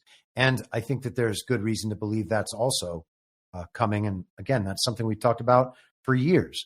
When you know what the directionality is, and you know what the enemy plan is, and you can kind of glean what the response to that is, then it's not that hard to project out into the future. Well, if the enemy wins, then the global governing bodies are more powerful than ever. And the EU is more powerful than ever, and et cetera, right? But if they lose, well, then all those organizations have to go away. The directionality is toward decentralization and fragmentation, which means that the centralizing bodies become useless and redundant and collapse. So it's not hard to predict those things. And there's no reason to believe that the directionality of any of this is changing in the least.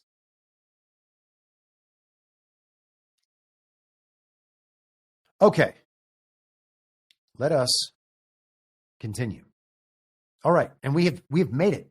We've made it all the way to the International Crisis Group report. And before we get into that, I'm going to do another one of these Rumble ads. When Rumble supports the show, I like to support Rumble. 1775 coffee. You're getting the bold, dark roast that hits harder than a CNN fact check. The smooth, medium roast, and the Vitality Mushroom coffee for clear energy and laser focus, no crash. All single origin, small batch, toxin-free, and mold-free. Plus, you're also getting a gold spoon clip because freedom isn't scooped with plastic. A frother strong enough to stir up your coffee and your mother-in-law's political opinions. And a black 1775 tumbler that says, I don't take life advice or caffeine from a woke sea witch. And I think that they're referring to the Starbucks logo. $170 worth of coffee and gear, yours for $99. This is for the ones who've been watching 1775 blow up on Rumble, wondering if it's actually worth it. Spoiler alert, it is. Go to 1775coffee.com/studio and grab your starter kit before they're gone. Bold beans, clean fuel, and a morning routine that stands for something, just like Rumble does. Start your day with coffee that actually backs what you believe. All righty then. I'm going to check the chat real quick. Seems like everyone is doing A-okay. We are spam free, I believe. Congratulations, chat. People on Substack were having problems with Rumble. Yes, Rumble has been down today. I think it's back up. I think everybody in the Rumble chat's doing okay at this point. But if people are still having trouble, definitely let me know, just for my interest alone. Okay, so let's get to the International Crisis Group report. And before we do that, actually, let me see if I can find my Venezuela report from the Crisis Group. Everybody knows how much I love the International Crisis Group's report on Venezuela. All right, I'm going to have to go to the website version. Hold for processing. I've been pretty good the last few days about very few holds for processing. And I want to never have holds for processing, but that's not always possible. So this report, the one I'm going to show first, this Venezuela report, is from March of 2020, March 11th, 2020. And that happens to be the first official day of the very deadly pandemic. Probably a coincidence.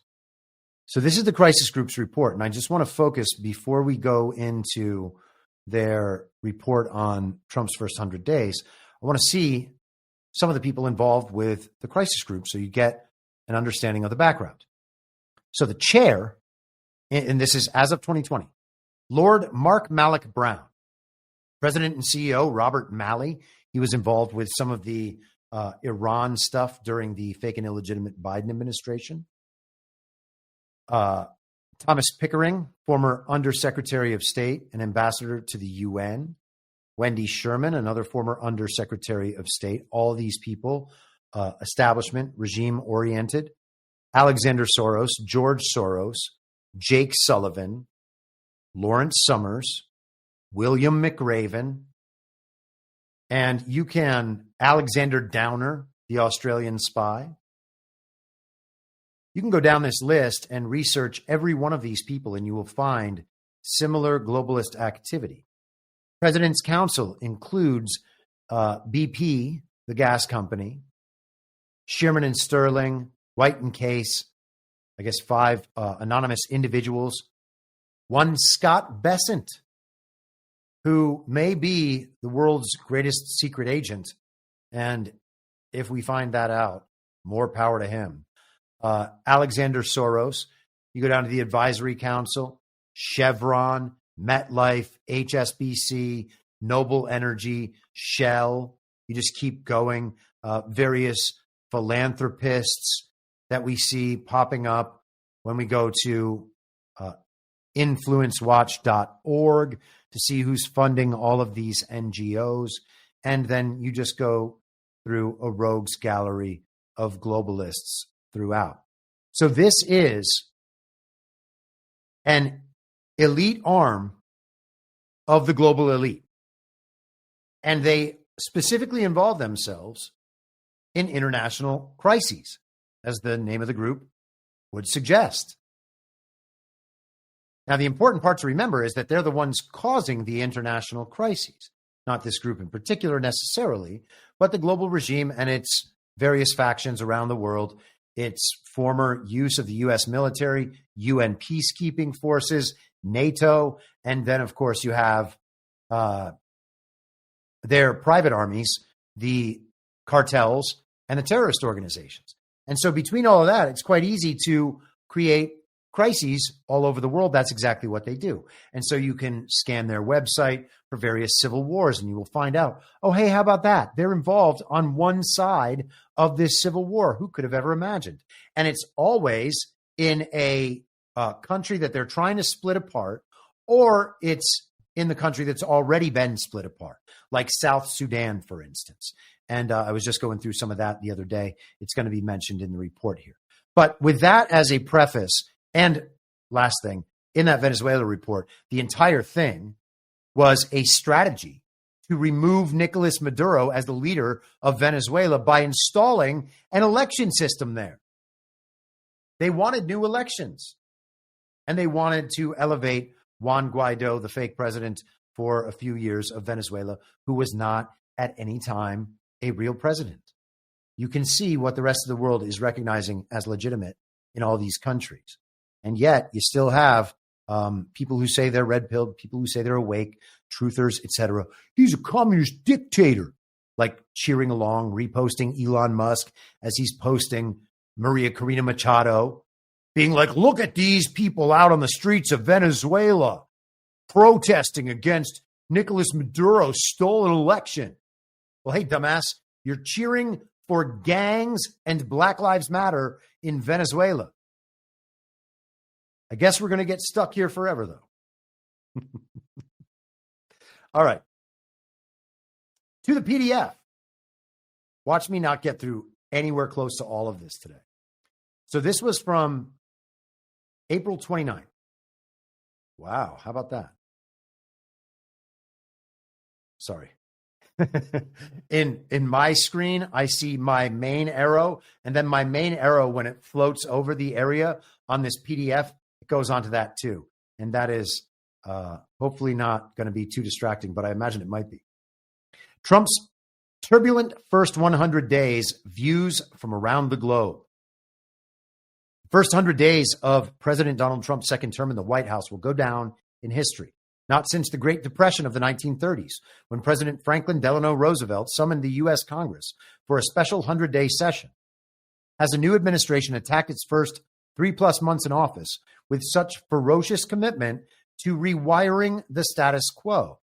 So, when we are told that Donald Trump has done nothing in his first 100 days or has done only bad things, that just ain't true. You could only see that they are bad if you inhabit this mindset. But the similarities end there. While Roosevelt's aim was to stabilize the United States in the wake of a financial catastrophe through institution building and legislative reform, the Trump administration is playing an entirely different game with different tools. Operating unilaterally through executive action, it seeks to upend a domestic and international political and legal order that it argues has served a narrow slice of the U.S. elite at the expense of the greater public. Proponents suggest it is a process of creative destruction. Creative destruction of the global regime, not creative destruction of the United States, just of the regime and the uniparty faction. Let us continue. Critics at home and abroad see only destruction. The chaotic annihilation of a system of laws, rules, safeguards, and values that they believe has, for all its imperfections, served the ends of peace, prosperity, and human flourishing. Ah, yes, it's just a matter of imperfections. It's not that the system is intended to produce exactly these outcomes. And of course, the system is intended to produce these outcomes. They just know that most people don't like these outcomes. So when it reaches a critical mass of people who don't approve of these outcomes, well, then they have to admit that they've made a mistake so that they seem like they are open and understanding to people's problems, which then suggests to people, hey, okay, I guess they've got this. They're going to try to make up for these terrible things they've been doing, but they're the ones in power. I have all this other stuff going on. I guess we should just leave them there. We'll give them another chance. And we've been going through our entire lives like that, while they have failed at absolutely everything, at least relative to the desires of the people. Of course, they've succeeded quite well in alignment with their own desires. They regard Trump's moves not as an reallocation of power to the U.S. citizenry, but as a corrupt play to consolidate power in himself, his family, and his cronies, as well as to exact revenge on his detractors. And the entire case hinges, as always, on that point. Do you think that Trump himself is the bad guy? Everything for 10 years has been focused on making Trump himself the bad guy, so that anything that touches or aligns with Donald Trump is similarly bad. And that is the cause of the Trump derangement, and it is what allows these people to keep on hanging on as they have. Trump himself is the bad guy. If you get over that, and you don't believe he's a narcissist, and you don't believe he's stupid, and you don't believe he's doing all this just for himself and his own power, then immediately their entire case falls away. And that is what we are going to see throughout this report. And it's too bad that so many elites really still believe this stuff and keep disseminating it to people. Now, the people on the lower rungs, normal Americans who watch MSNBC and to some extent Fox News and the rest of the mainstream media and still believe many of these things, to me, that's just cruelty being inflicted upon them. They've been brainwashed. They've been hoodwinked too many times to count. They have too much going on in their own lives. Everything in their head is chaos because they live in a false reality. There is no God there. It's not a pleasant existence. But if you're an elite or you're a wannabe elite, you think you're smarter than Donald Trump. You think you're better than Donald Trump. You think you know better than Donald Trump based on your ability to memorize the entirety of the central narrative. And you assume Donald Trump doesn't even have the level of information that you have, despite being president and having the most exquisite possible access to information of anyone in the world. Okay? The elites believe all of this, that they are smarter, that they are better, that they are stronger, that they are wiser. And so that is what allows this perspective. And this perspective, of course, is immediately the death knell. You can't move on from this perspective. The longer you maintain this perspective, the stupider you become. Perhaps the greatest concern, both to the domestic opposition and to traditional U.S. allies overseas, for which Trump generally has little affection, is the question of whether U.S. institutional safeguards meant to check executive power and sustain the possibility of political renewal will hold. They held during Trump's first term, but it was a bumpy ride. And this time around, his team is both savvier and more determined to make indelible change. The situation is also a bit different on the world stage, where despite Washington's enormous power, other countries are already imposing meaningful costs on the administration as it rolls out its America First foreign policy. Are other countries imposing meaningful costs? No, they're not. From the perspective of the regime, they might be. But in reality, they're not. They might be trying to thwart Trump in every possible way. They might be refusing to even talk about his trade deals. And they're going to, we're going to tariff you. We're going to make the World Trade Organization punish you. Those aren't costs. Those are idle threats that don't matter. And if you carry through with them, will only accelerate the process. So by all means, carry through. Let us continue. And so I've highlighted a bunch of this. We're just going to skip to the highlights because this page, or this report is 23 pages long. And I guess when it's all said and done, it's 21 pages long. But there's still a lot here. And so I'm going to try to hop around and hope that I can give you as complete a picture as possible in limited time. And actually, let me go ahead and check the chat real quick just to see how everybody's doing before we get started on this. Blue Demon 75, $10. Hit the like and share the show. Have a great weekend. Thank you very much, Blue Demon, not only for your support, your ongoing support, but also for having people hit the like and share the show. And honestly, sharing the show is the best way to get more people to understand these things. And I understand that doing a long show makes it very difficult to share. I wish that I had all the time and resources to be able to clip every single show. But, I do the best I can. Thank you all very much for your continued support. Let us continue. If Roosevelt's legacy, what is called the New Deal, was a matrix of laws and institutions that shaped the modern socio-political order in the United States, the legacy toward which Trump has been driving is one that pushes past mere executive aggrandizement toward a system in which democratic choice might be preserved, but that tilts inexorably toward the incumbent party. At one federal agency, U.S. officials were told that the administration's tolerance for legal risk is 100%, suggesting that the rule of law will not be allowed to impede the president's agenda. It was no idle comment, as the administration's record to date has made clear. So those are two big sentences for one paragraph. They admit that democratic choice might persist, but our democracy is said to be collapsing. So our democracy and democratic choice are not the same thing, quite clearly. So democratic choice might still exist, which means that the people will get their say. That's what that means. Democracy doesn't have to be a bad word, okay? I mean, we've all been educated into believing that democracy is the worst system of all time. All of the democratic republics around the world and the democracies around the world are regime-oriented or communist. So democracy has become a bad word. But democracy, small d, theoretically, just means that the people get to choose.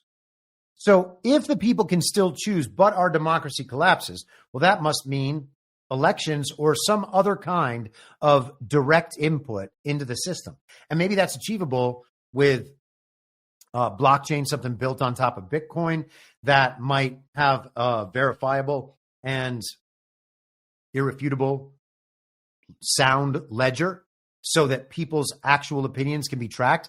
Then it's a focus on what people's opinions are going to be and on what people actually want. I have theorized many times that our technology can already allow for something like that now, not with people directly voting, but people's expressions and desires online and whatever their phone is listening to, whatever they put in social media, the places they go, the money they spend, etc. They have such an intricate web of information about each and every one of us.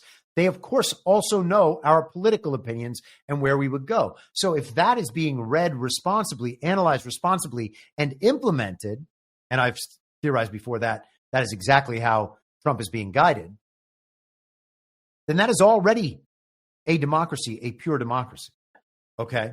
And again, in that scenario, playing at the speed of the television means we're going to continue getting the regime's outcomes dictated and disseminated through the television. All right? That's the price we pay for truthing that way.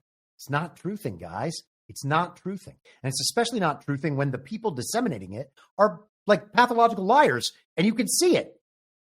But hey, to each his own. Second sentence here, another really interesting one. At one federal agency, U.S. officials, the legal tolerance for legal risk, the administration's tolerance for legal risk is 100%, right? They don't care what the rules, the statutes, the regulations, court precedent, and the norms are. They only care what the Constitution is. This is something I've been talking about for years now. We can see it playing out in reality. We can see it in this understanding of what's happening.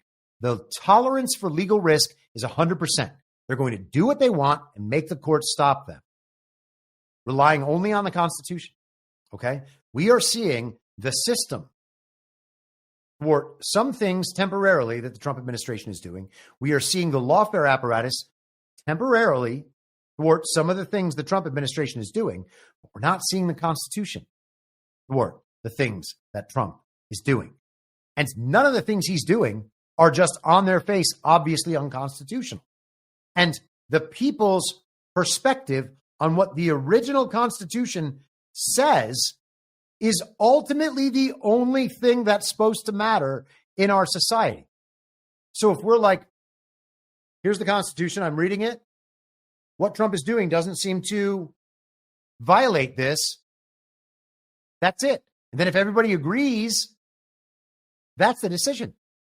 That's what gives the courts legitimacy. That is the final authority. The states can pull back their delegation of power from the federal government. The people can pull back their delegation of power to the states. That's how the system's supposed to work. Okay? So legal risk, of course. Yeah, let it be 100%. You're not going to deter them, get them to just thwart themselves because of your norms. It's preposterous. Jumping down. The administration is also rewriting the playbook for how the government can bend private institutions to its will. And they go through with some of the law firms. They go through with Harvard University. They're going to go after the law firms. They're going to remove funding. They're going to remove security clearances. They're going to make it so they can no longer get government contracts. They're taking the funding away from Harvard and making it rely on its like $50 billion endowment to be able to educate people. Maybe they're not going to have so many foreign students. Maybe they're not going to be teaching so many communists. It'd be wonderful if they all shut down, but I don't think that that's true. And then there's people with like nostalgic need to have universities and particularly these premier institutions survive. What would we do without Harvard? Well, we would just go on with our lives. Skipping down again. The steepness of the country's authoritarian slide will depend on the untested strength of certain safeguards in this new climate and the resiliency of opposition in the face of heightened risk. The resiliency of the opposition. They need all hands on deck all the time, all resources committed. Still unresolved are questions about how hard the Supreme Court will push back at Trump on a range of issues, whether the administration will defy the justices, whether the economic consequences of the trade war will loosen Trump's hold on the Republican Party, whether the 2026 midterm elections will bring to power a Democrat majority in at least one House of Congress, and whether the country's highly local election systems will foil any effort to improperly influence the 2028 presidential contest. So that is them saying, as long as the other side doesn't cheat, we just need to get back one House of the Congress so Trump can't implement his agenda. What part of Trump's agenda has been implemented so far? I guess they passed the Lake and Riley Act or something. And maybe we'll get the big, beautiful bill one day. But there's no agenda that requires the Congress or the Senate. Do we need the confirmations from the Senate? Really? We need confirmation so that people can disseminate the messages of what the executive branch is doing. As I suggested the other day, we're probably already under military government. It's all so silly. Let's continue. Boil it down, and the key question is whether the country can retain its capacity for political renewal. While there continues to be a huge amount of opposition activity, and polls show Trump rapidly losing popularity, other signs are worrying. Oh, you mean the real signs, not the astroturfed opposition activist op that you're running and organizing and funding, and not the fake news polls. It's just the other signs that are worrying. Got it. Following Trump's electoral loss in 2020, he mounted a concerted attempt to overturn the result and subvert the peaceful transfer of power. He paid no price for his transgressions. Well, that is awfully bold, globalists. Trump attempted to overturn the results of a legitimate election. No, he didn't. The election was quite obviously the most rigged and stolen and ridiculous election we've ever had. It was comically rigged. 158 million votes. Joe Biden, 81 million votes from his basement. Give me a break. Nobody believes that shit. Thwarting the peaceful transfer of power. He didn't do that. And of course, then they have to point to the very violent insurrection, which is itself an op. And he paid no price. So they wanted him to go to prison. All the indictments were real. All of them should have gone through and found Trump guilty. And now he should be serving 700 years in prison and all their problems would be solved. Nice wish casting commies. What he might do to retain power for himself or an heir apparent is not yet clear. But the idea that he will behave according to the conventional rules and norms that govern U.S. elections seems fanciful. You're speaking my language, guys. I hope that's true. I have no attachment whatsoever to our fake elections. If we do not have elections in 2026, if we do not have elections in 2028, I will not care at all. Who will care? People whose entire political analysis revolves around forcing people into corners under threat of not having your special people elected. And what it really is under threat of you not having the television tell you that your special people were elected. And a lot of people are focused entirely on that. And of course, elections are big business, and they're the only way for the regime to ever even psyop us into believing that anyone wants them in power. So they need elections.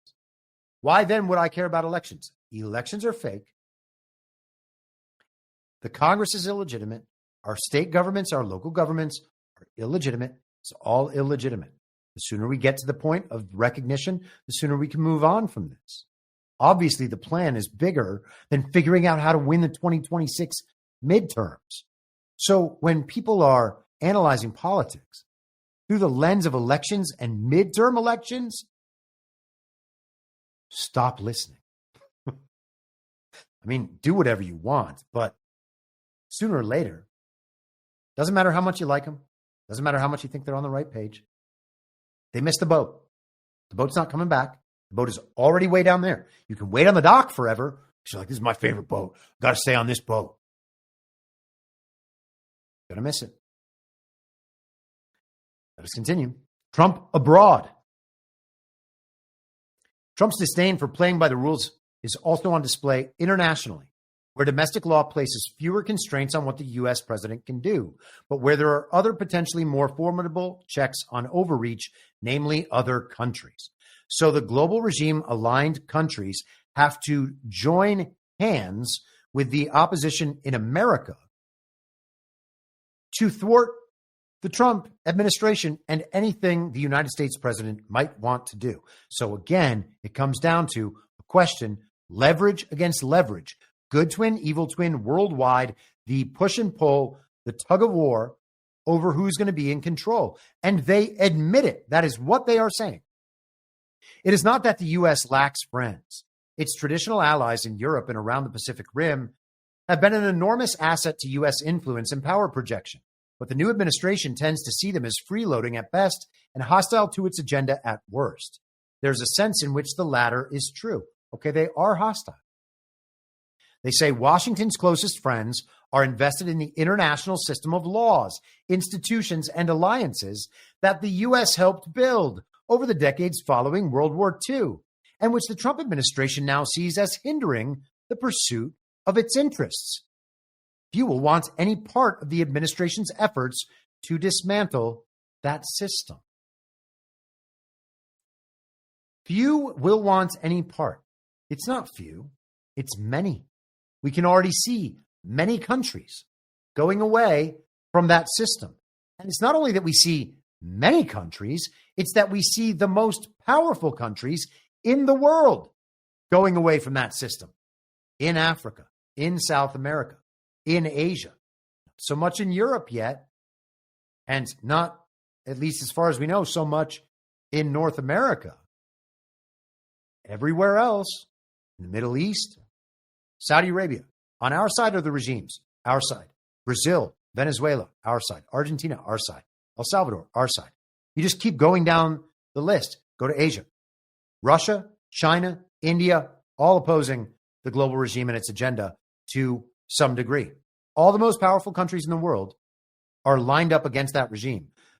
They are so Eurocentric in their thinking, and they are so confident in the countries and factions that they've bought out around the world that they can actually convince themselves to believe that only few countries are going to want to align with Donald Trump.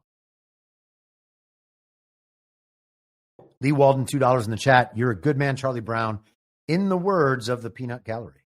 Well, thank you very much.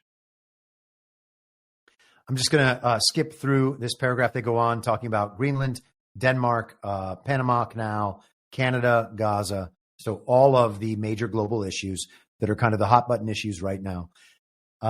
The report states they are already considering how to make up for a potential U.S.-sized hole in their defense postures, referring to the old alliances and security partnerships. Then there are the tariffs. Trump's Liberation Day tariffs, announced on the 2nd of April, reflected a big bet that the U.S. could leverage its huge market to rejigger the global economic order, binning the old values-based partnerships and alliances that in Trump's view, have shackled U.S. potential. So they're going to reset the global economic order, which is exactly what we've been talking about. And also, then you always have to remember that the other side of that is the Great Reset. The resetting of the world's economic order was going to happen one way or another, or the entire Great Reset and everything that touches it is an opposition counter narrative to all of this. All of that would be them then understanding that this plan to reset the global economic order in a sovereign and multipolar fashion would be the main plan, and the Great Reset plan, the World Economic Forum and the rest of it, would be the response to make sure that the people of the world don't want any sort of reset to happen, to make them committed to things as they have always been. And so if that's the case, then you might throw someone like Klaus Schwab out there, who's just so obviously a comic book villain that he makes the entire project look terrible. And I'm not saying that they're the same project. I'm saying that they are attempting to hijack the central plan. We often talk about it in the other way around. Or someone like Yuval Noah Harari talking about useless eaters. It's a very effective controlled opposition counter-narrative op relative to the multipolar sovereign world order that's emerging, that maybe they get people to reject it. So that could be the attempt. I think it's worth at least considering. Here is the cockiness from the International Crisis Group. They say none of it seems to be working out. Perhaps the biggest headache for the administration is that in China, it has chosen an adversary that has the motive, resources, and political discipline to stare down its U.S. counterpart. Plus, China's enormous holdings of U.S. debt and its control of exports needed for strategic industries allow it to inflict considerable discomfort on the U.S. How long the administration can stand the pain it brings upon itself as it pursues its global trade war is unclear. And again, I would suggest that we are not actually facing too much discomfort at this point, and I'm not sure that we're going to in the future either. Trump and Xi had a deal worked out, and then the very deadly pandemic happened. And there's no way that that deal is just going to be re-implemented with China, even though Trump's totally saying, I think he had one this morning. Let me just pull this up quickly. Don't want to misquote it. He said on Truth Social, China should open up its market to USA. Would be so good for them, with a bunch of exclamation points. Closed markets don't work anymore, and more exclamation points. So he wants something to work out with China just fine. And it's probably just going to be the deal that he had before. And so then the only question would be, how do you view what has happened in the interim? And was that deal already in place, and has it been in place the entire time? And we're just slow to realize.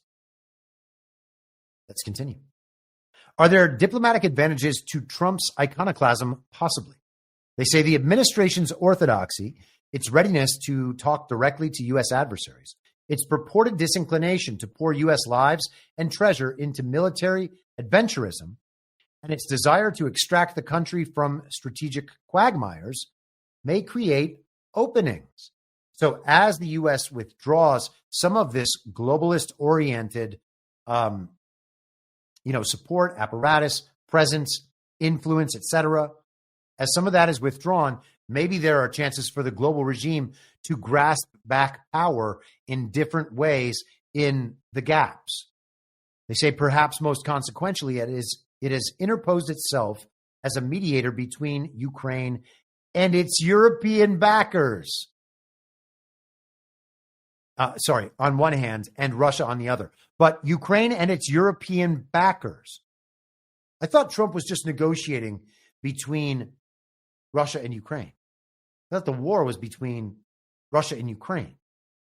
And here we're being told that it's Ukraine and its European backers. That is just the regime protecting one of its regime proxy states. They're saying it in terms that couldn't be clearer. On one side of the negotiations are Ukraine and its European backers, and on the other side is Russia. And Russia has backers that are not European. Russia has backers that have actual power, whose militaries are far bigger than anything in Europe because Europe's got virtually nothing. That was just the U.S. military protecting them, the global system at large. Maybe they still have the terrorist organizations and the cartels. But of course, the terrorist organizations and cartels are being cleaned up all over the world. That's what we're seeing throughout this process, at least what we're being told is happening throughout this process.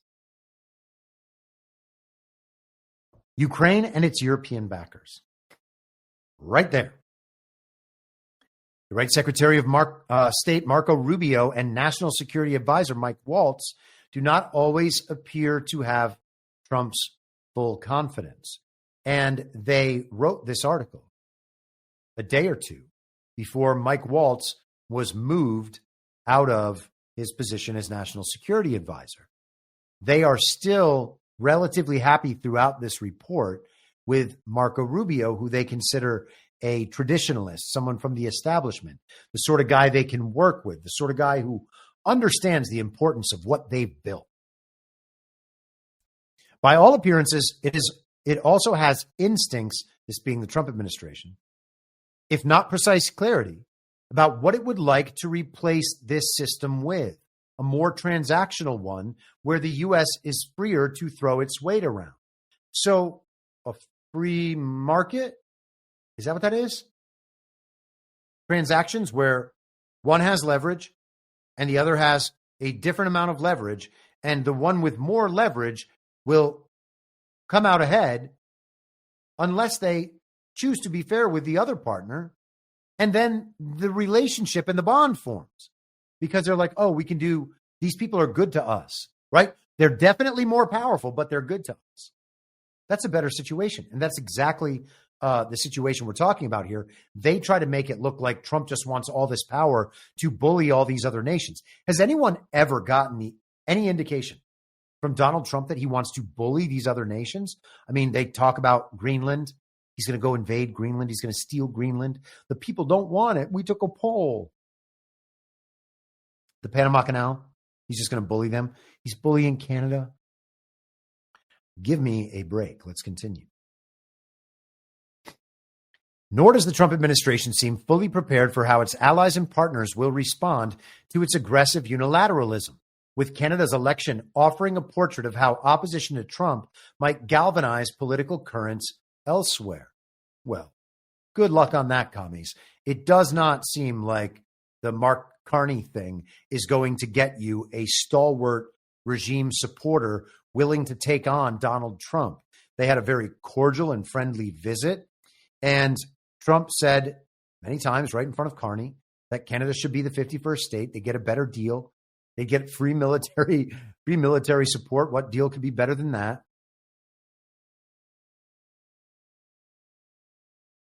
Let us continue back to the report here.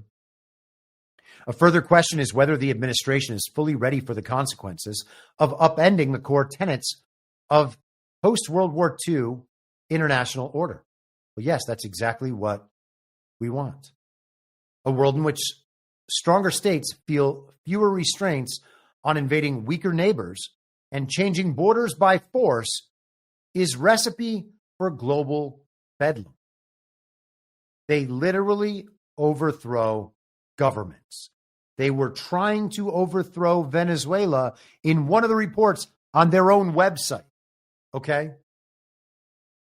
The idea that military force is the only kind of force is one of the foundational understandings that they rely on to make these sorts of points, but it's not actually true.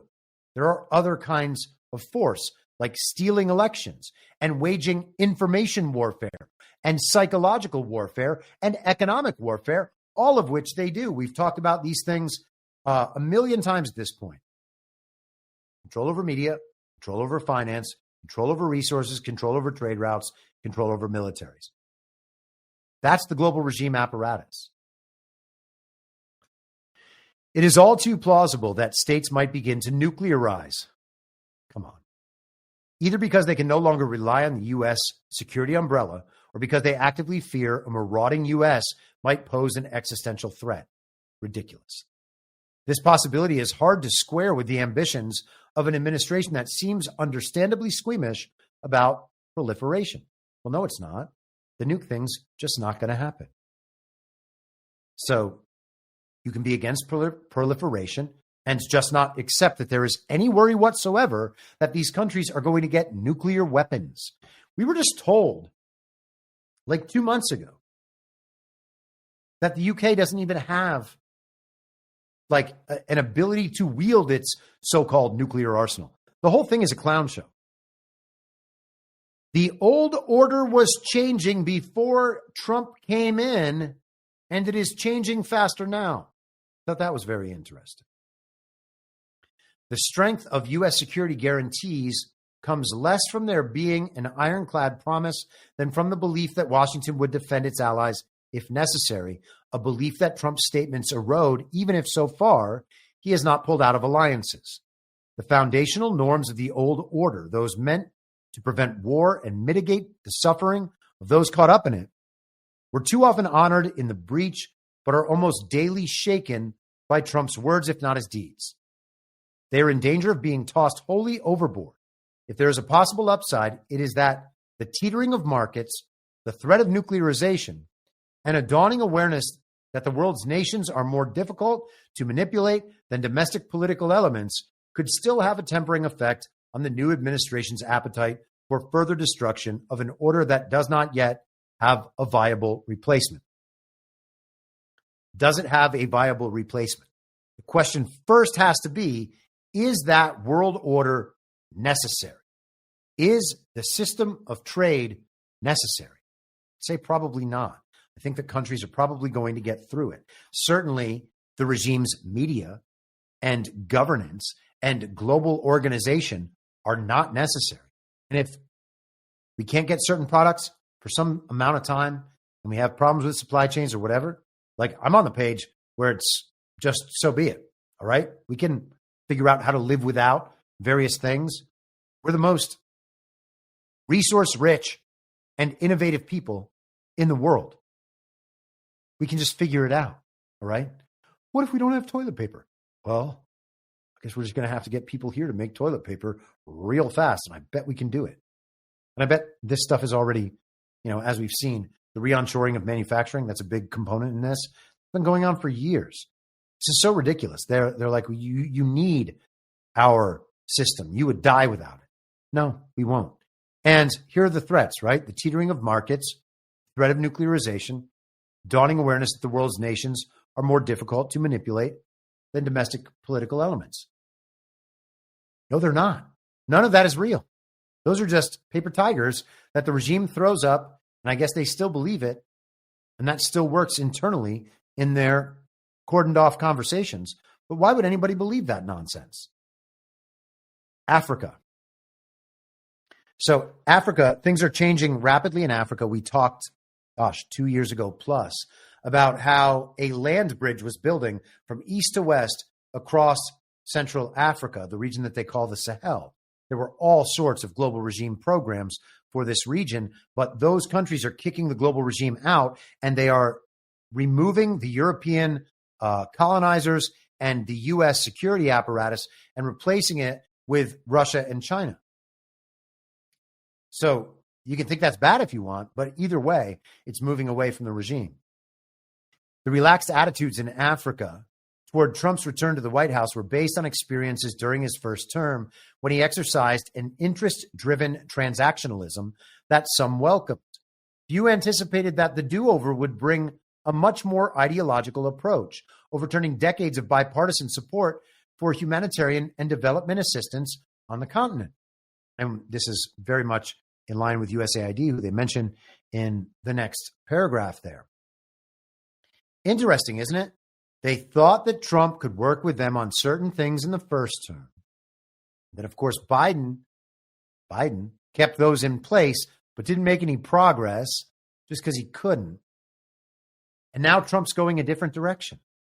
So it's almost like he hoodwinked them in the first term.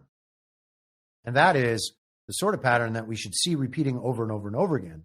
and then understand that how things were and the things that Trump might have said that he supported or whatever are not going to be that way forever, which is, again, one of the really annoying things about the whole Trump said or this said or whatever that we still see being played out.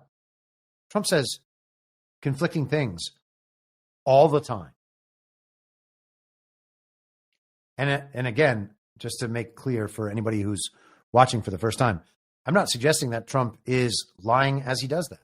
Trump manipulates narratives. He forces a public conversation. Trump is the single biggest catalyst to truth that this world has probably seen in 2,000 years. Let us continue.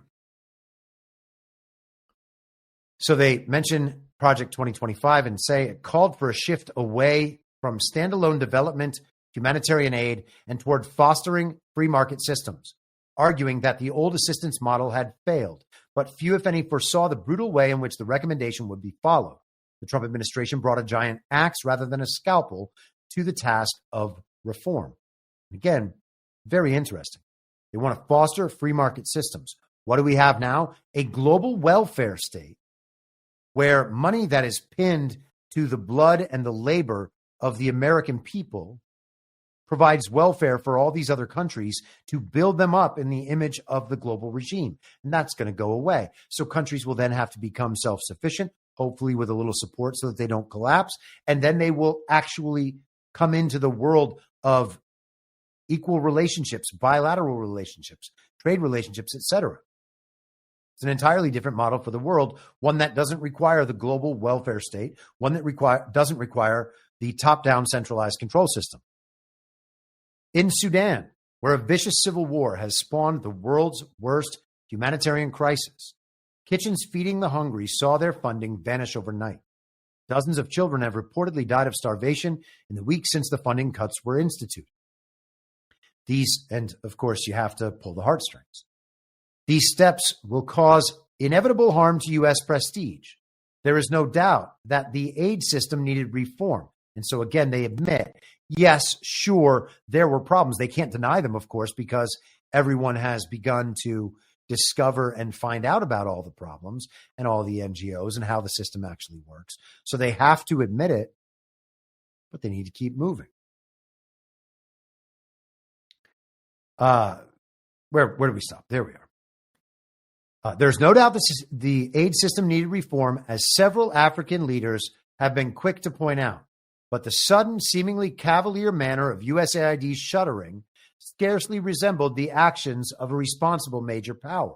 As the Nobel Prize-winning economist Joseph Stiglitz remarked, "What kind of country does this?" Give me a break. I mean, honestly, that is so ridiculous. And also, why would the African leaders be so quick to point out that the system needed reform if the global welfare state system was actually fixing things? No African country so far has been invited to negotiate down the steep tariffs Trump announced on the 2nd of April. And if rolled out on schedule, the import taxes could cost thousands of jobs and, according to an assessment by the International Monetary Fund, lead to a significant decline in economic growth on the continent. Or it could just be an economic boon to every country that rejects the global order and begins to live in a self-sufficient manner. I guess we'll have to see. As far as negotiations go, maybe that's going to happen. Maybe that's not going to happen. Maybe they're having their needs met elsewhere, and that's okay. For all its domestic governance failings, South Africa's African National Congress has a storied history that most on the continent greatly admire. It is seen as the symbol of what many view as the heroic struggle to end apartheid. And I think that if you have paid any attention to that issue, that framing now looks ridiculous. Possibly influenced by white South African donors and advisors around him. Trump has propounded a false claim that white South African farmers face genocide. So it's just false. It's just made up. Trump's making it up. Trump's just saying it because rich white South Africans are telling him to say it. And we're just supposed to accept that. And, of course, people who are under the sway of this sort of agenda and this sort of presentation will totally accept it. These moves have not gone down well with many on the continent, where they are perceived as racially driven and as blowback for South Africa's case against Israel's government at the International Court of Justice. Now, the International Court of Justice doesn't matter at all. So this is not blowback for South Africa's case against Israel. That's preposterous. It's also not racially driven. It might just be that they actually believe that the global regime is doing the same things it does everywhere. These moves have not gone down well with many on the continent. That part is very much like the Kristen Welker approach in the interview that we went over on Monday. They're saying, I've found a bunch of examples that don't like what Trump is doing. We're going to pretend that these examples constitute some sort of majority or consensus opinion. That is not true at all, or the regime and its proxies and its colonizing European countries wouldn't have been kicked out of there over the last few years. As for other areas of Africa policy, the administration's attention has generally been scattered or non-existent, not least because key positions such as that of Assistant Secretary of State for Africa are not yet filled. In the absence of new policy direction, there has been a significant degree of continuity with Biden-era policies. A significant degree of continuity with Biden-era policies. How about that? And what about those Biden-era policies? President in 2024. One believes President Biden. One believes? You one of those non-believers that the election, the American people didn't vote? One believes it was President Biden, but somehow President Biden was implementing Donald Trump's policies the whole time. Why would President Biden do that? Crazy. If only there was one lone group in the entire world actually analyzing that. The administration's words and actions outside Africa also cast a shadow over the continent. The abrogation of norms, including threats to change borders by force, could be seen as a green light for others to take liberties toward a harsh new reality. Does the foregoing mean that African elites see the Trump transition in the same tectonic terms as their European or Asian counterparts? Not necessarily. There's precious little nostalgia for the pre-Trump era on the continent. In recent years, the West's reputation has taken a battering amid perceptions of double standards and a revolt against what some see as sanctimonious moralizing by Western officials. There is precious little nostalgia for the pre-Trump era on the continent. So doesn't that conflict with the thing you just said about how many on the continent agree with you? Few sound the notes of emergency audible among those watching the Trump administration from Washington or Brussels. And so it is the establishment, it is the regime that is making a big deal out of how their project in Africa is failing. Skipping down, statesmen, such as Tanzania's Julius Nyerere and Ghana's Kwame Nkrumah, championed a stronger organization of African unity, the precursor to the African Union, or AU, speaking with a unified voice on the global stage and taking a proactive stance in forging peace deals. So if you are aligned with the regime, then you're a statesman and you're the one voicing this important support.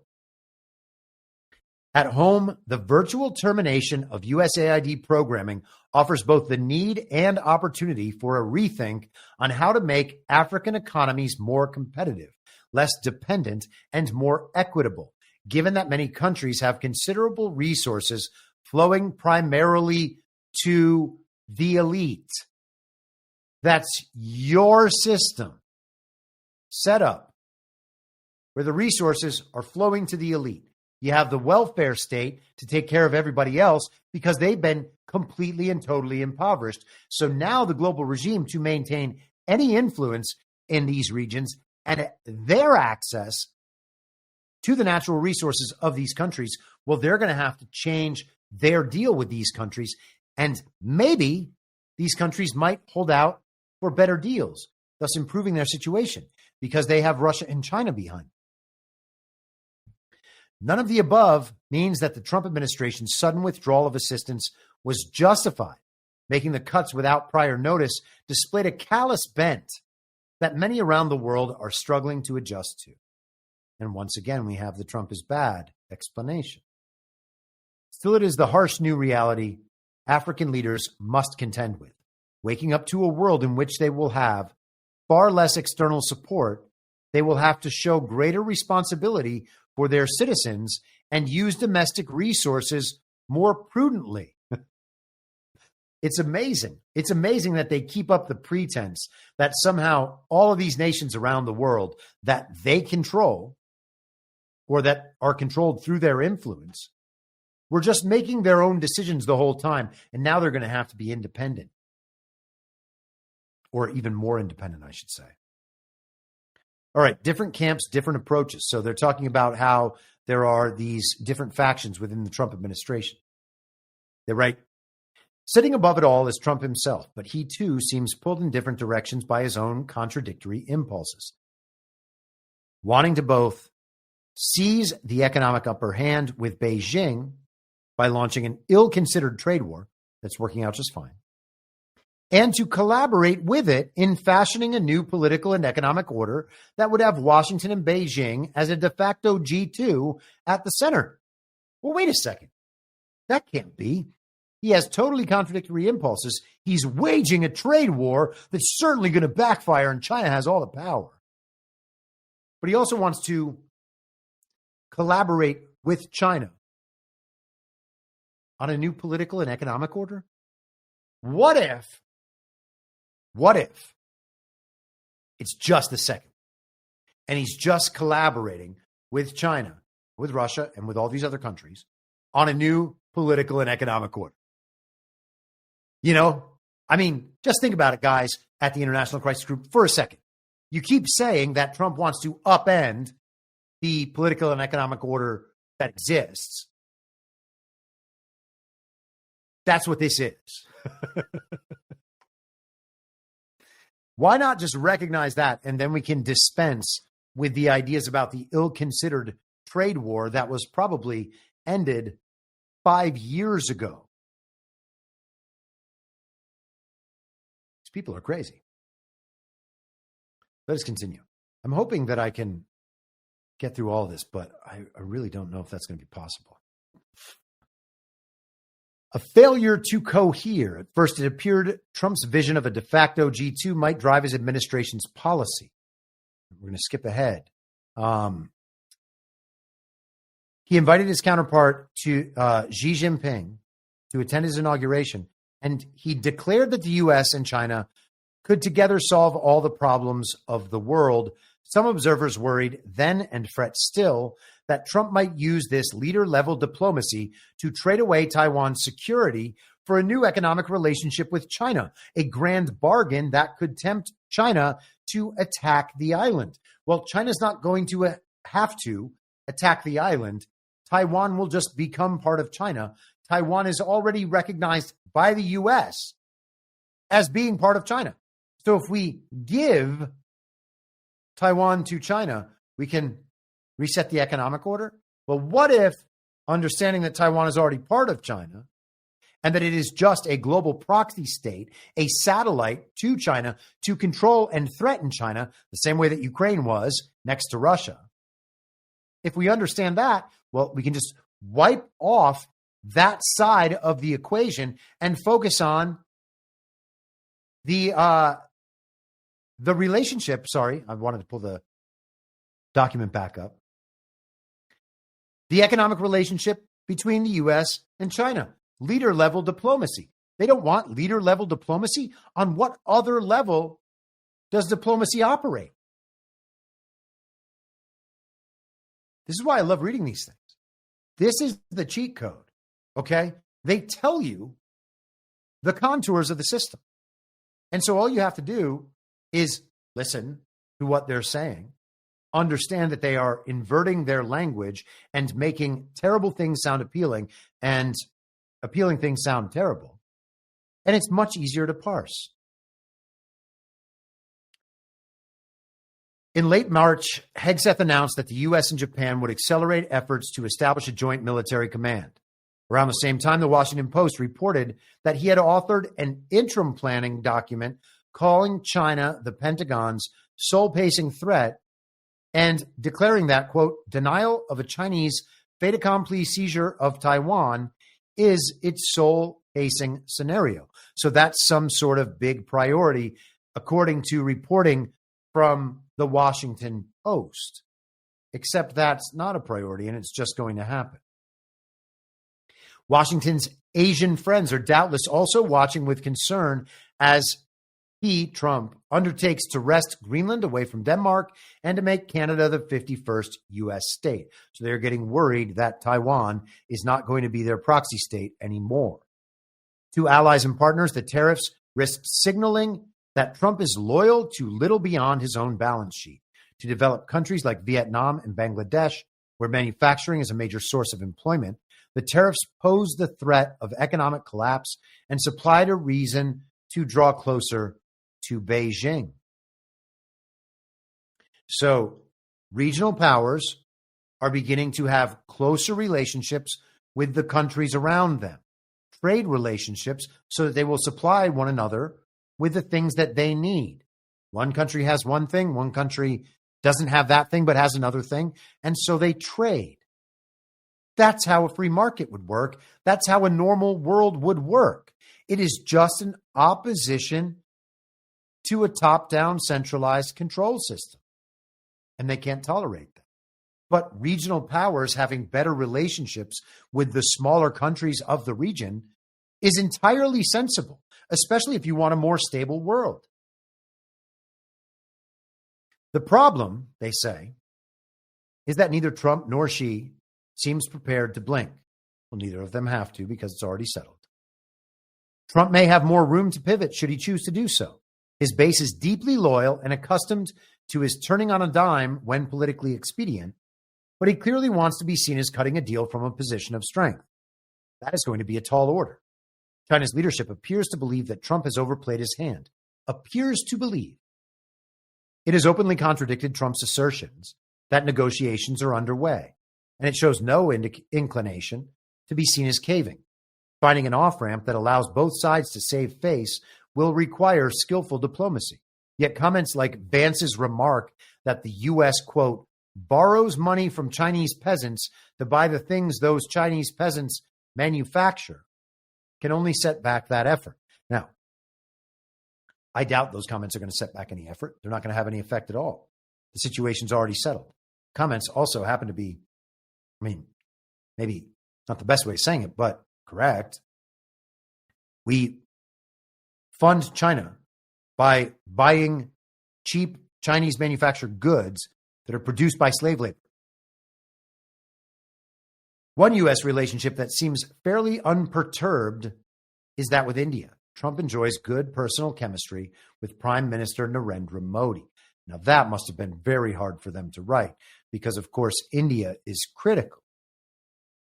While neither Tokyo nor Seoul seems ready to take the most consequential step, moving toward nuclearization, both governments are struggling with a loss of confidence in U.S. deterrence. So the evil twin faction in these countries, South Korea and Japan, are concerned that the United States will not be protecting them anymore. Now, South Korea is a proxy state of the global regime. And at this point, you got to think Japan is too. We essentially made it so Japan could not have a military after World War II and have been there ever since. The Korean War has never ended, and South Korea is only a U.S. military-governed proxy state that is dependent on the U.S. government. So, again, if the United States relinquishes some of that control, it seems obvious then that they're going to have to shift their leverage relationship with China, the actual regional power. As a number of Asian democracies head toward the polls over the course of 2025, for the first time, the issue of U.S. unpredictability is a bigger election issue than the known threat from China. So they don't care that much about the threat of China relative to the U.S. pulling away. Well, the U.S. pulling away means the media is going to convince everybody that the country's going to fall apart. The regime still needs power. You can't choose these bad people that are going to be closer to China. And that would, of course, be the exact wrong advice unless you were trying to keep the top-down centralized control system in place, which, of course, is exactly what they're doing. Europe, mid-pivot mediation. I'm going to take a second, take a drink of water, check the chat. I hope everybody's doing okay. I hope it's not terrible to do these kind of long-form sorts of things. Polymath Anon says ripping and tearing, so good enough. Nice little crowd over on Substack as well. People are starting to, I think, become more accustomed to watching live streams over there, which is cool. All right. So again, just going to hit the highlighted parts. Hopefully we can power through a good chunk of the rest of this. Given the importance of U.S. material and intelligence support for Ukraine's fight, would he use his leverage to force a deal that would spell the end of its sovereignty? Not quite, but the Trump administration has moved the U.S. into a role that would have been unfathomable to any other modern U.S. president, sitting between Moscow on one side and Kyiv and its European backers on the other. As the administration steps away from European allies, it remains to be seen whether Trump's parting gift will be a settlement of the war in Ukraine. As it steps away from European allies, it remains to be seen whether he'll be able to settle the war. And I would say that the settlement of the war is going to be just fine. The war. And this is a bunch of nonsense scaremongering. Regardless of when and how the war may end, most European states anticipate that they will need to continue fending off Moscow. Land grabs may not be the most likely scenario, but Russia certainly has the tools and tradecraft to attack European economies and political systems. Well, that's exactly what they did to Russia. So first of all, it would be warranted. But second of all, there's no real indication that they're going to do that, although they might use their leverage considering they supply resources and energy to like half of Europe. It's incredible. I'm amazed by these people. Land grabs, also that part is key. Land grabs may not be the most likely scenario. So Russia's not actually going to go through all of Europe, trying to take over all of those European countries. That's not going to happen. There was some writing on the wall, and European officials expected U.S. support for both warfighting in Ukraine and their own security needs to decrease with Trump coming back to office, but they were nonetheless unprepared for just how jarring Trump's first 100 days would be. For Trump and his inner circle, the war in Ukraine is a foolish adventure. Trump has repeatedly and erroneously stated that Zelensky started the war. And of course, Zelensky didn't start the war, but the global regime did. He also blames President Barack Obama for insufficiently arming Ukraine following Russia's 2014 invasion. Ha! Russia invaded in 2014 too, without firing a shot? Oh, you mean when Barack Obama ceded Crimea to Russia? That's an invasion? Or are they talking about the ethnic civil war that the global regime and its Ukrainian Nazis began waging in the Donbass that Russia then responded to because those are ethnic Russians who speak Russian? President Biden, of course, this is Trump blaming. President Biden for supposedly being too weak to deter Russia's massive escalation in 2022, and the European allies who have continued to support Ukraine for prolonging the conflict past the time when it should have stopped. And again, that's quite clear. It continues on because they keep wanting it to continue on, or at least that's the surface level public narrative that we have access to.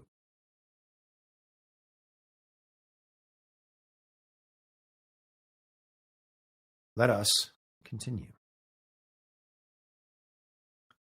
Trump advisors are unconvinced that Moscow poses a particular threat to European security, or if it does, that Europe is particularly important to the U.S. And it works either way. And the truth is they don't really pose a threat, except to the extent that Europe wants to continue supporting the top-down centralized control system and using whatever influence remains to harm Russia. Nor does the Trump team seem to believe that Washington's past strategy of trying to demonize Russia as an aggressive revisionist power has met with much success. Instead, at least some argue, it has motivated Russian President Vladimir Putin to assert himself with increasing boldness, while much of the world, including elements of Trump world, shrugs at his transgressions. Things might go better, the argument goes, if the U.S. treated Putin with greater respect, brought him back into the mainstream of global politics, and looked to collaborate with him on commercial opportunities. And all of these things are things that are already in motion. And again, they recognize over and over that the economic order is faltering, that they're not going to get the results that they want in Ukraine or Taiwan or these other places. They talk about Trump wanting to build partnerships with these countries. They might as well just start calling it the Sovereign Alliance. It would be better if they just started saying, we oppose the Sovereign Alliance, as my friend Burning Bright calls it. Sovereign Alliance is a good term, but the multipolar world order, however we want to think of it, I'm not even sure it's an alliance. That's the only reason I'm hesitant on his term sometimes, because I'm not sure if it's an alliance. It might just be a tacit agreement to both oppose that thing and not interfere with one another. Not sure that quite goes up to the idea of an alliance. And then to apply that to all the countries at once being an alliance, I also don't think it has to work that way either. So that is, a mild opposition to what I think is a pretty good term. But I think it's important to parse those other elements as well. So they're talking about the proposal for the end of the Russia-Ukraine quote-unquote war. Some of the terms, particularly the notion that the U.S. legitimate Russia's conquest of Crimea, which is already fait accompli. That's a done deal. That's been a done deal for 11 years.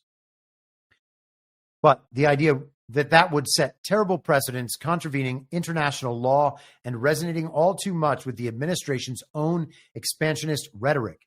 Any of the unresolved questions the proposal brushes away could well become a deal killer. Well, only in the minds of the European backers and in no one else's minds, because the international laws don't matter. There's no such thing, ultimately, as international laws unless you have a top-down system of control. So international laws don't matter. Crimea is already part of Russia. It's going to be recognized as part of Russia. And whatever else occurs, whatever the response is just what it will be. It doesn't matter. But for all these questions, gaps, and problems that were reported, the proposal was, and likely still is, at bottom, good news. To the extent the Trump team was indeed able to gain Russian agreement to a cessation of hostilities along present lines of contact, something the Kremlin had previously said was anathema, then Moscow was showing itself to be more malleable than previously expected and suggesting that this White House indeed has the capacity to obtain results, or at least make it look like that way. Dumb commies.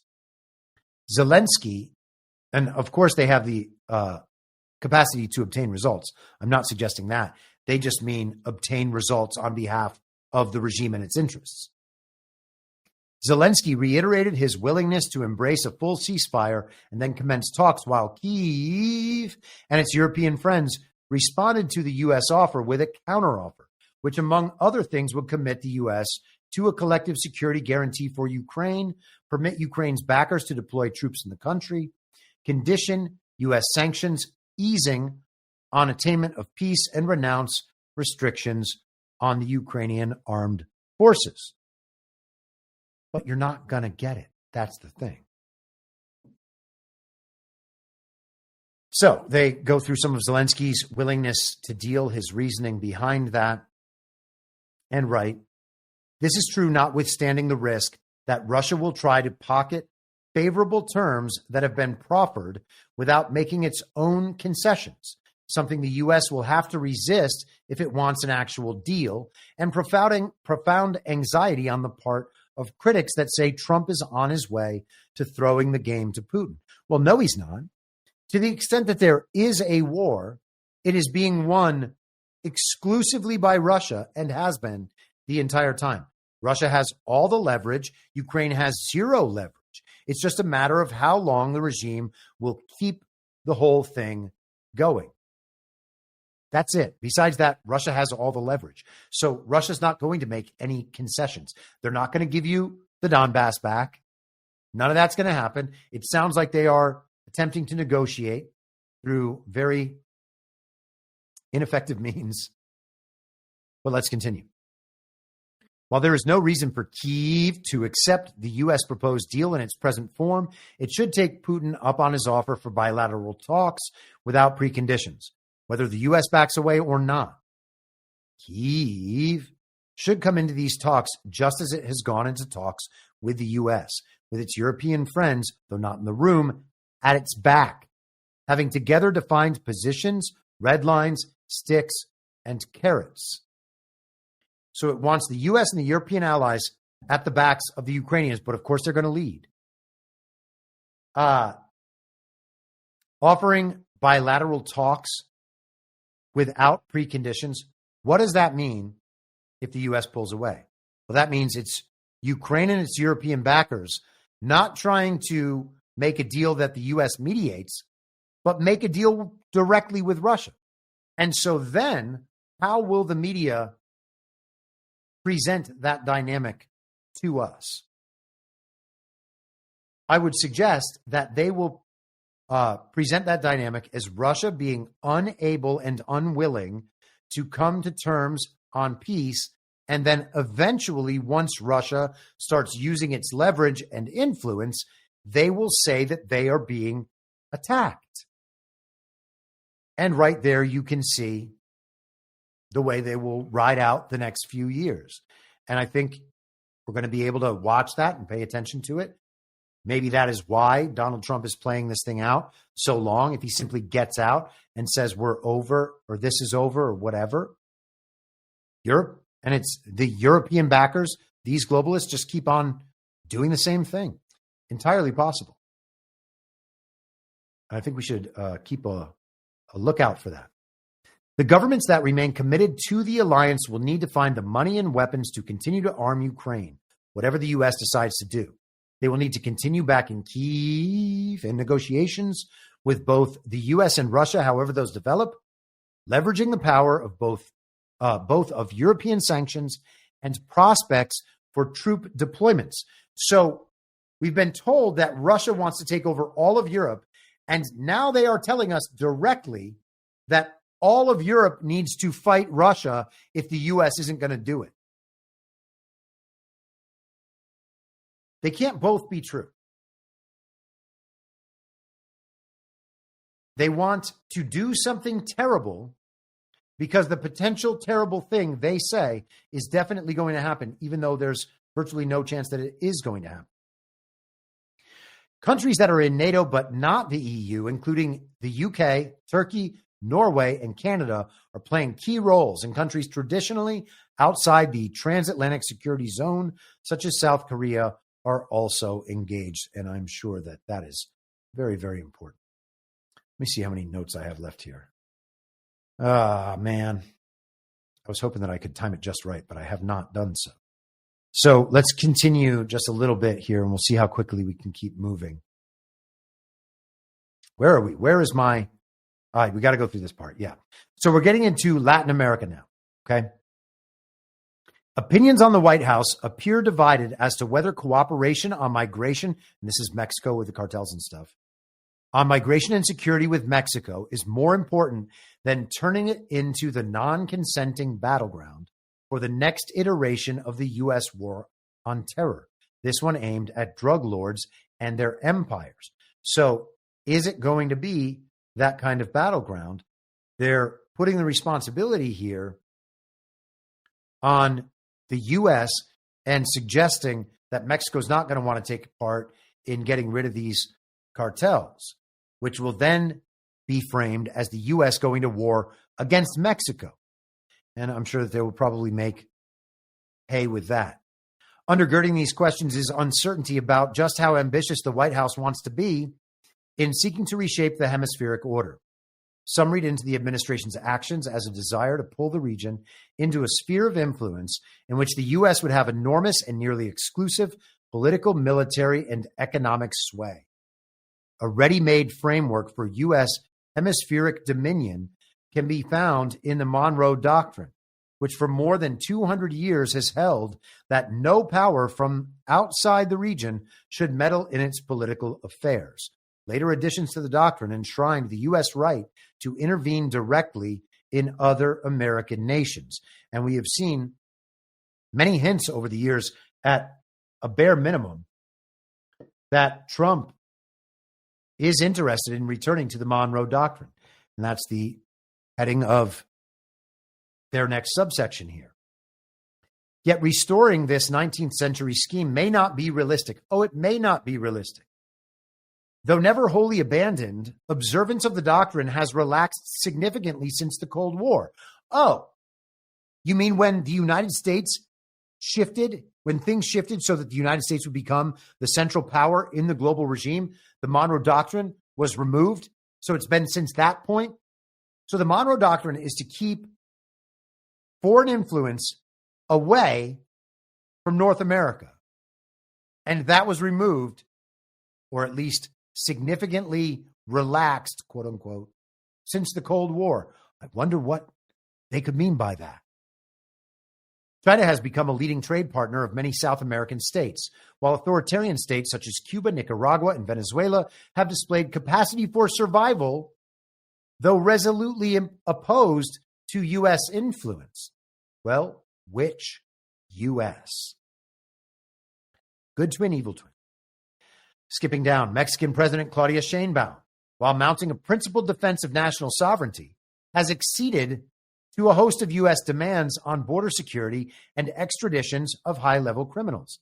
And it might be worth going back at some point if you're like, Chris isn't doing an episode today, and I would like to listen to his show rather than the rest of the slop on the internet. Go back to the episodes where I covered the Mexican election and Claudia Sheinbaum, and the point you'll hear me making in those episodes is you can say she's a woman, you can say she's a socialist, you can say she's Jewish, she's married to a banker, all those things. All that matters, it's good twin, evil twin, is she going along in the direction of decentralization and fragmentation towards sovereignty and nationalism, or is she a servant of the global regime? And this is the global regime telling you that she's not a servant. They go on. The April re-election of Daniel Noboa in Ecuador, who stressed his proximity to the White House, could well mark the onset of a wave of victories by right-leaning pro-Trump candidates, promising variable mixtures of tough security policies, leaner states, conservative cultural values, and a fluid channel of communication with Washington. Already the hard right,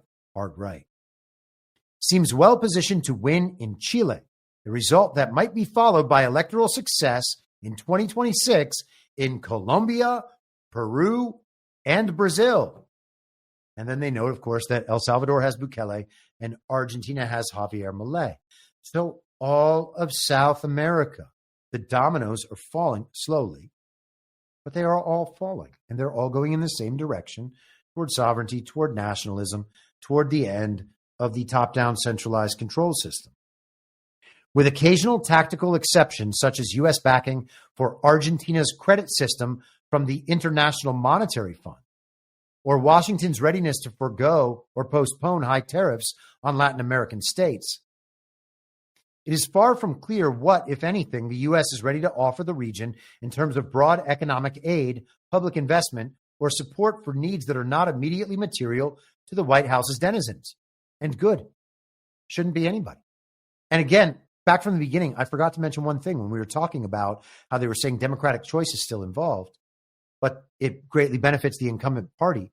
Again, that's an admission that with real elections, because we have fake elections, but with real elections, no one would support the regime elements. That is a blatant admission of exactly that fact. It really is incredible.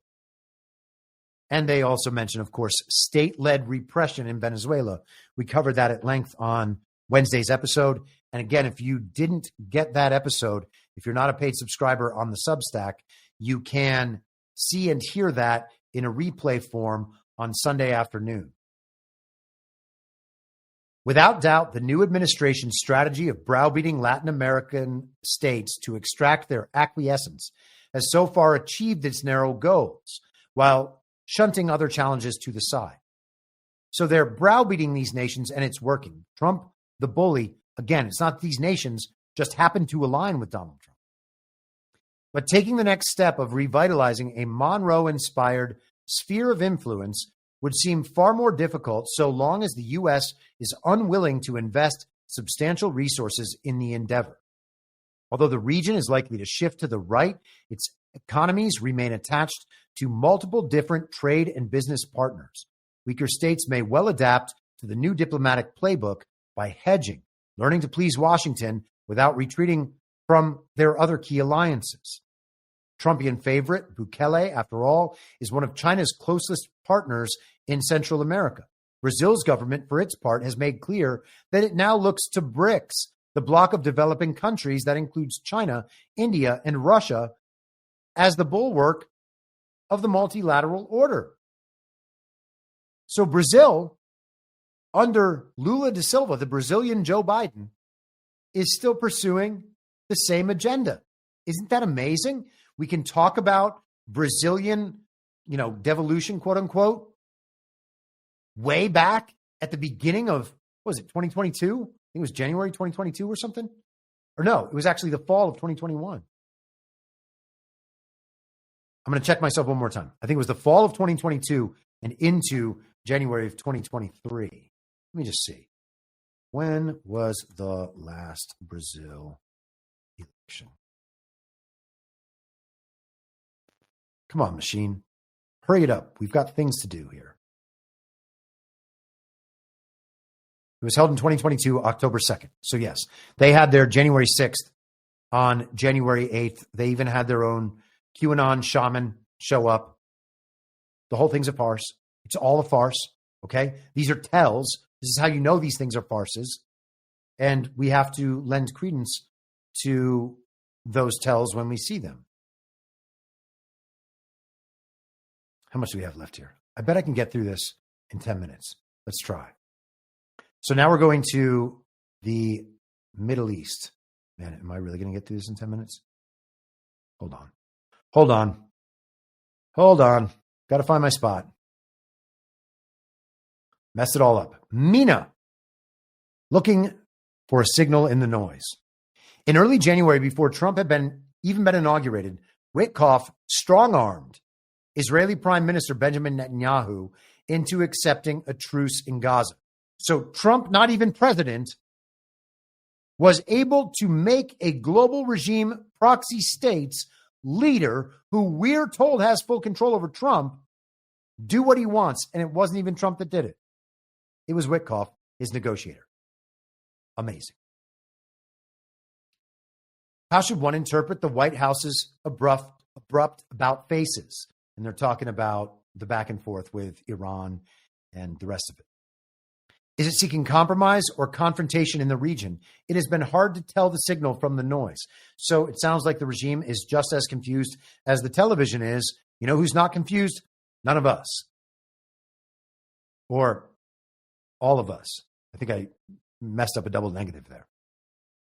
But by March, the picture had changed dramatically. Netanyahu visited the White House in February, emerging buoyed by Trump's outrageous speculation about removing Palestinians from Gaza while the U.S. develops a Riviera in the Middle East. Was he buoyed? I thought that was an embarrassment to Netanyahu.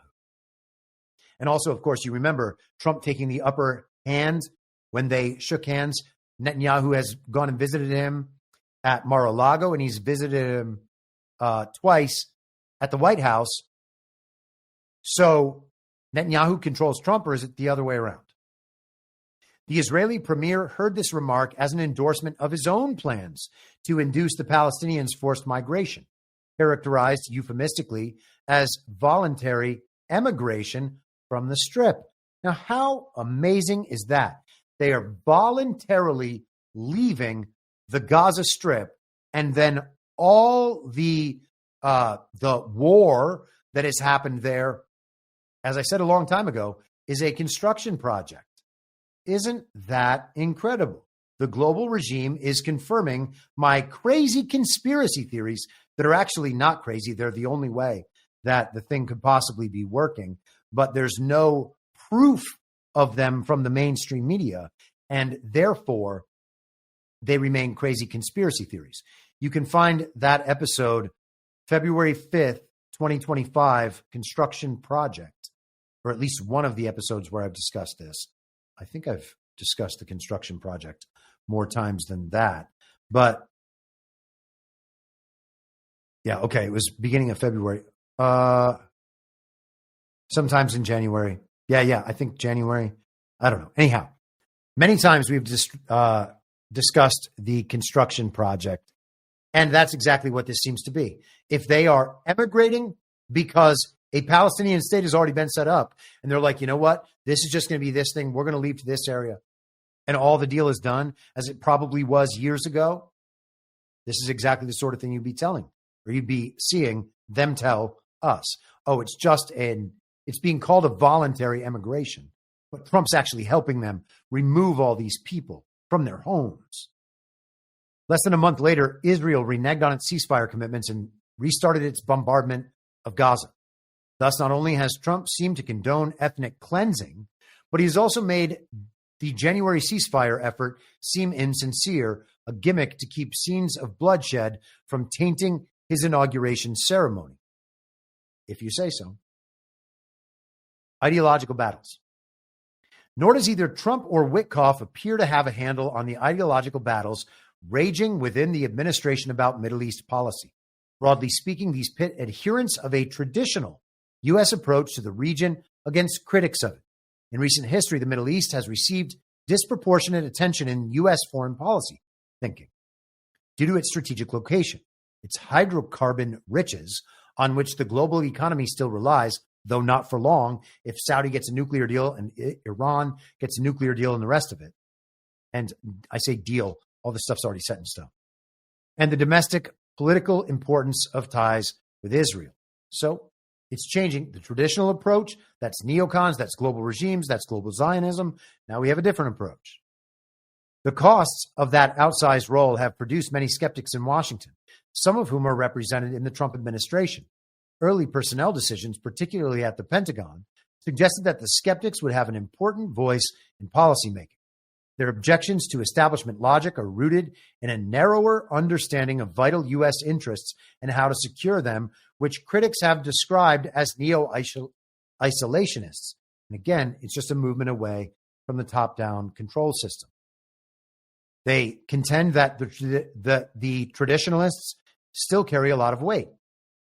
The traditionalist faction in the Trump administration also seems to reign supreme on Syria, where reluctance to engage with the country's new leaders in light of their jihadist past has produced a wait-and-see approach that could doom construction of a viable order after the fall of Bashar al-Assad.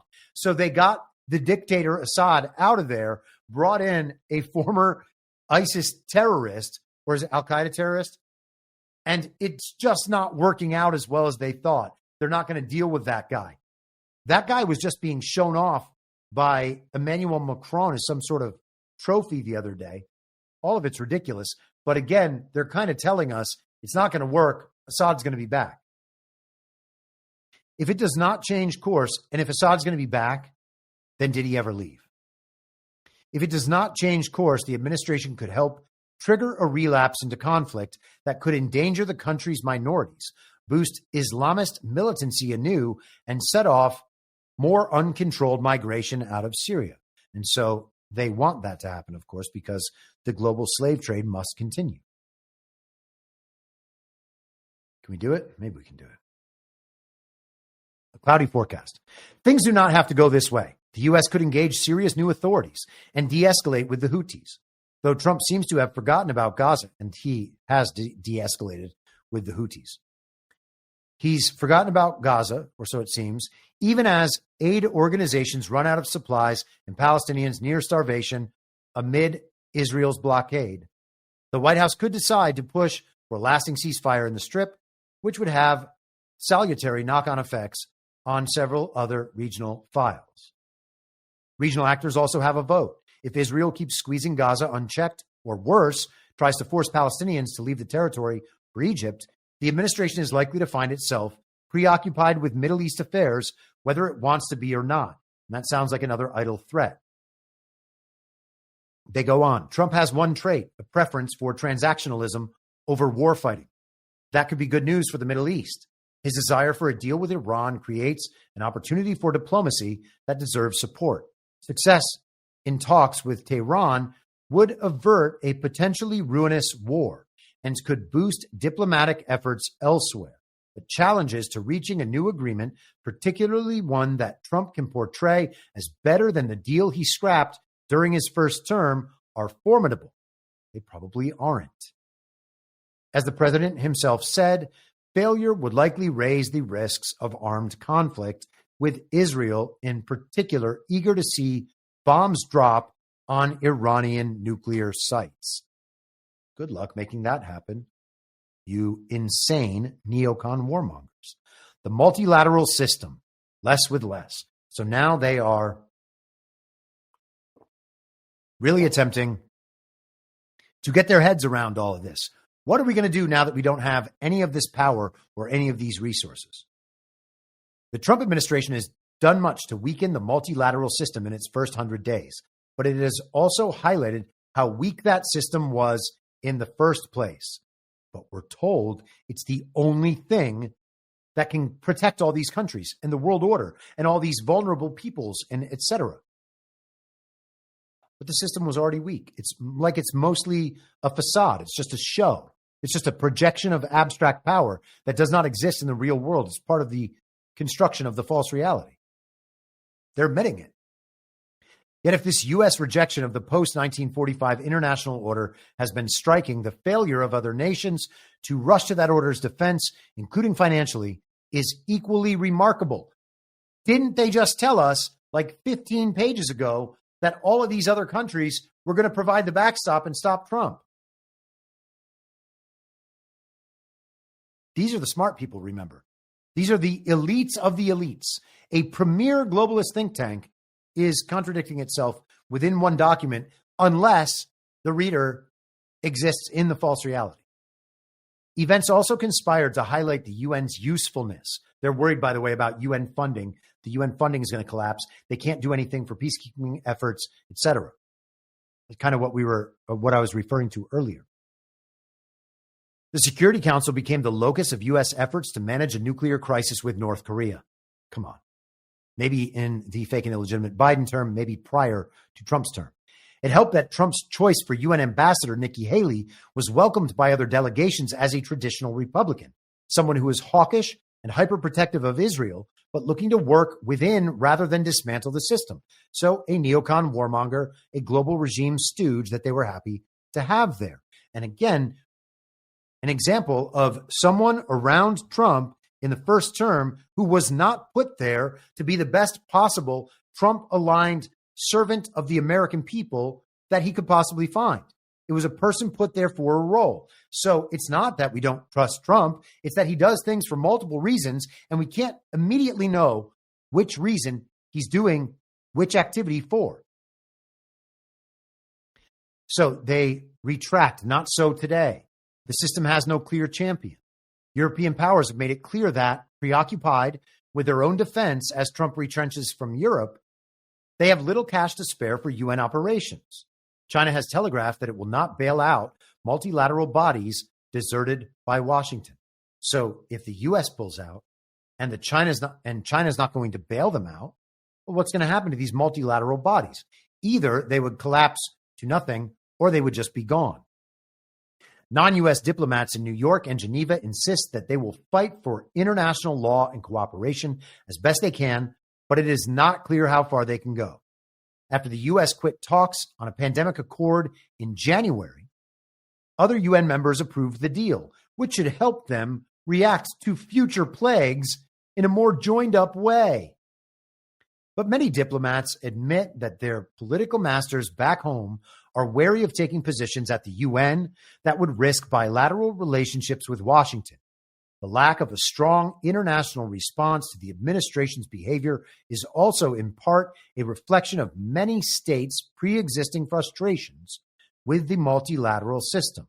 UN members have been exasperated with the Security Council's failure to resolve the wars in Ukraine and Gaza, the latter a source of deep resentment toward the Biden administration, while questioning the UN's relevance to international economic development. So the Biden administration didn't get the job done. The Trump administration's own approach to the Security Council has been haphazard. In February, it shocked its European allies by contributing with Russia on a council resolution calling for peace in Ukraine, which made no reference to Kyiv's sovereignty. How about that? The regime might lose their proxy state completely. So diplomats are closely coordinating, U.S. and Russia are closely coordinating in the UN Security Council when it comes to Syria, South Sudan, and Haiti. It's almost like the U.S. and Russia matter more than these international organizations, and the U.S. and China matter more than these international organizations.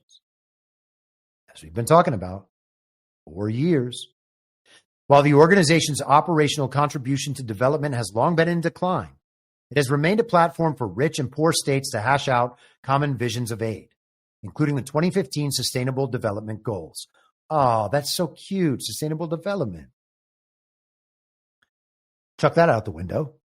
The Biden administration negotiated a series of agreements at the UN that acknowledged the economic concerns of developing countries, notably unsustainable debt loads, and the need to reform the international financial system to address them.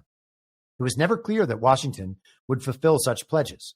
The Trump administration has rendered this question moot, declaring that the U.S. is no longer committed to the SDGs and launching a raft of tariffs that are likely to hit poor and heavily indebted countries hard. International officials are at least mildly relieved that the U.S. remains engaged with the World Bank and International Monetary Fund. So they're mildly relieved that the U.S. hasn't totally cut off interactions with the World Bank and the IMF.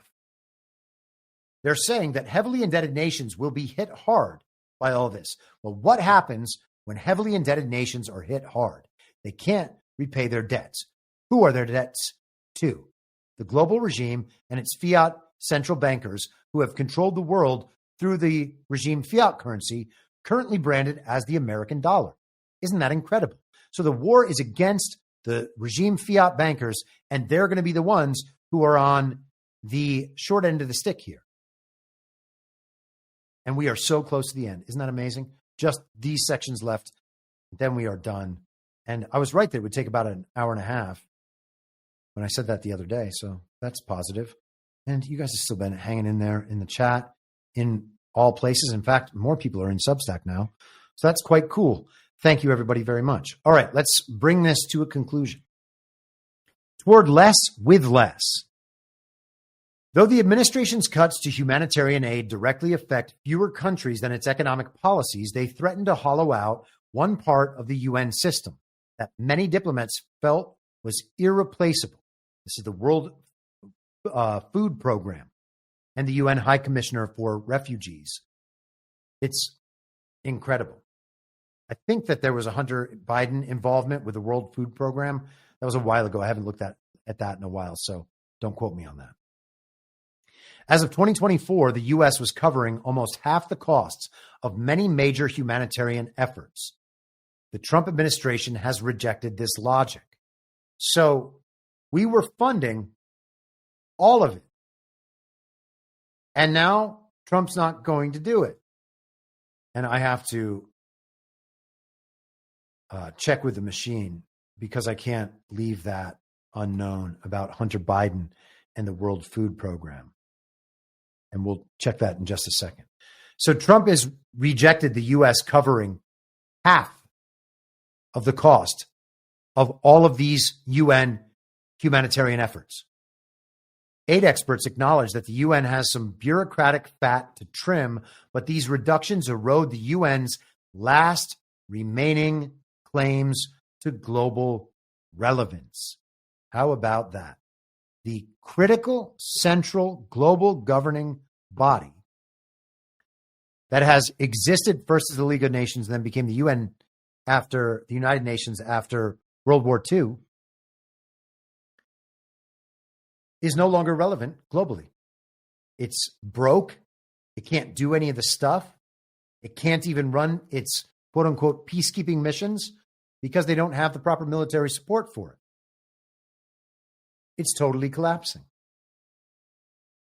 But in the longer term, the problem is a political one as well. If a growing number of states simply do not believe that multilateral forums can help meet their security, economic, or humanitarian needs, they will either disengage from international institutions or use them merely as platforms for voicing grievances.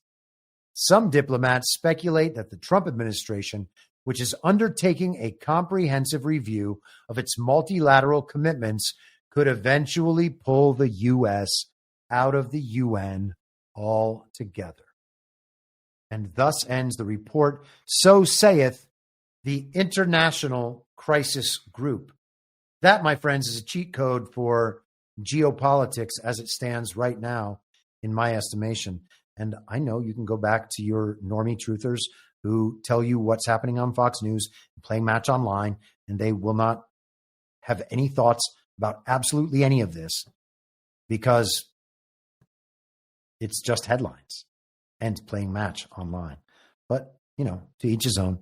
If that's what people still find entertaining, then congratulations. Good on you. I have checked the chat. I hope you guys all had a good time in there. And I hope that you all have... Oh, wait. Brain strain again. $20, he says, just because. Also, Polymathanon. Wonderful show, Chris. Was looking forward to your review on this garbage. Well done, brother. And thank you very much, my friend. I really do appreciate it. I appreciate all of your consistent support. It's wonderful to see you guys coming back again and again and again. I hope you all have a wonderful weekend. I think next week I will have shows. I'll do a normal episode. Maybe I'll do a subscriber stream. I'm going to do one subscriber stream and one normal episode, and they're going to be the long ones like we've been doing. One on Tuesday, one on Friday, and I'll decide. You guys are welcome to give me feedback. Would you prefer a subscriber stream on Tuesday or Friday? I would say Tuesday because it's kind of closer in the lineup, and these Friday episodes usually feel pretty good doing them on Rumble, you know, with the full audience. But then the flip side is if I do a Tuesday subscriber stream and it doesn't come out till Sunday, that's a much larger gap. And I feel like maybe Friday would be smarter to just have that 2-day gap for when it replays for the general public. So I welcome your feedback in the chat, and I'll check it right now, or in comments on Telegram or Truth Social or whatever. And with that, I will be back on Tuesday at the same reasonable time on the same reasonable podcast network. I don't have a network. Masks and lockdowns don't work. They lied to you about a pandemic. And Joe Biden was never president. Well, what? You know who I am, don't you? Well, you ain't Fiona Apple, and if you ain't Fiona Apple, I don't give a rat's ass. What's wrong with being an angry prophet denouncing the hypocrisies of our times? What do you think, Max? Do you want to be an angry prophet denouncing the hypocrisies of our times? Yeah, I think I'd like to be an angry prophet denouncing the hypocrisies of our time. It's not true. It's more true than I would perhaps prefer.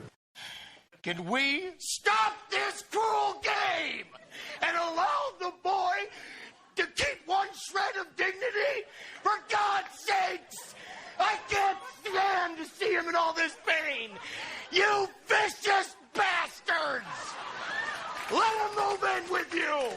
Is it so bad to see somebody happy? So just let him move in!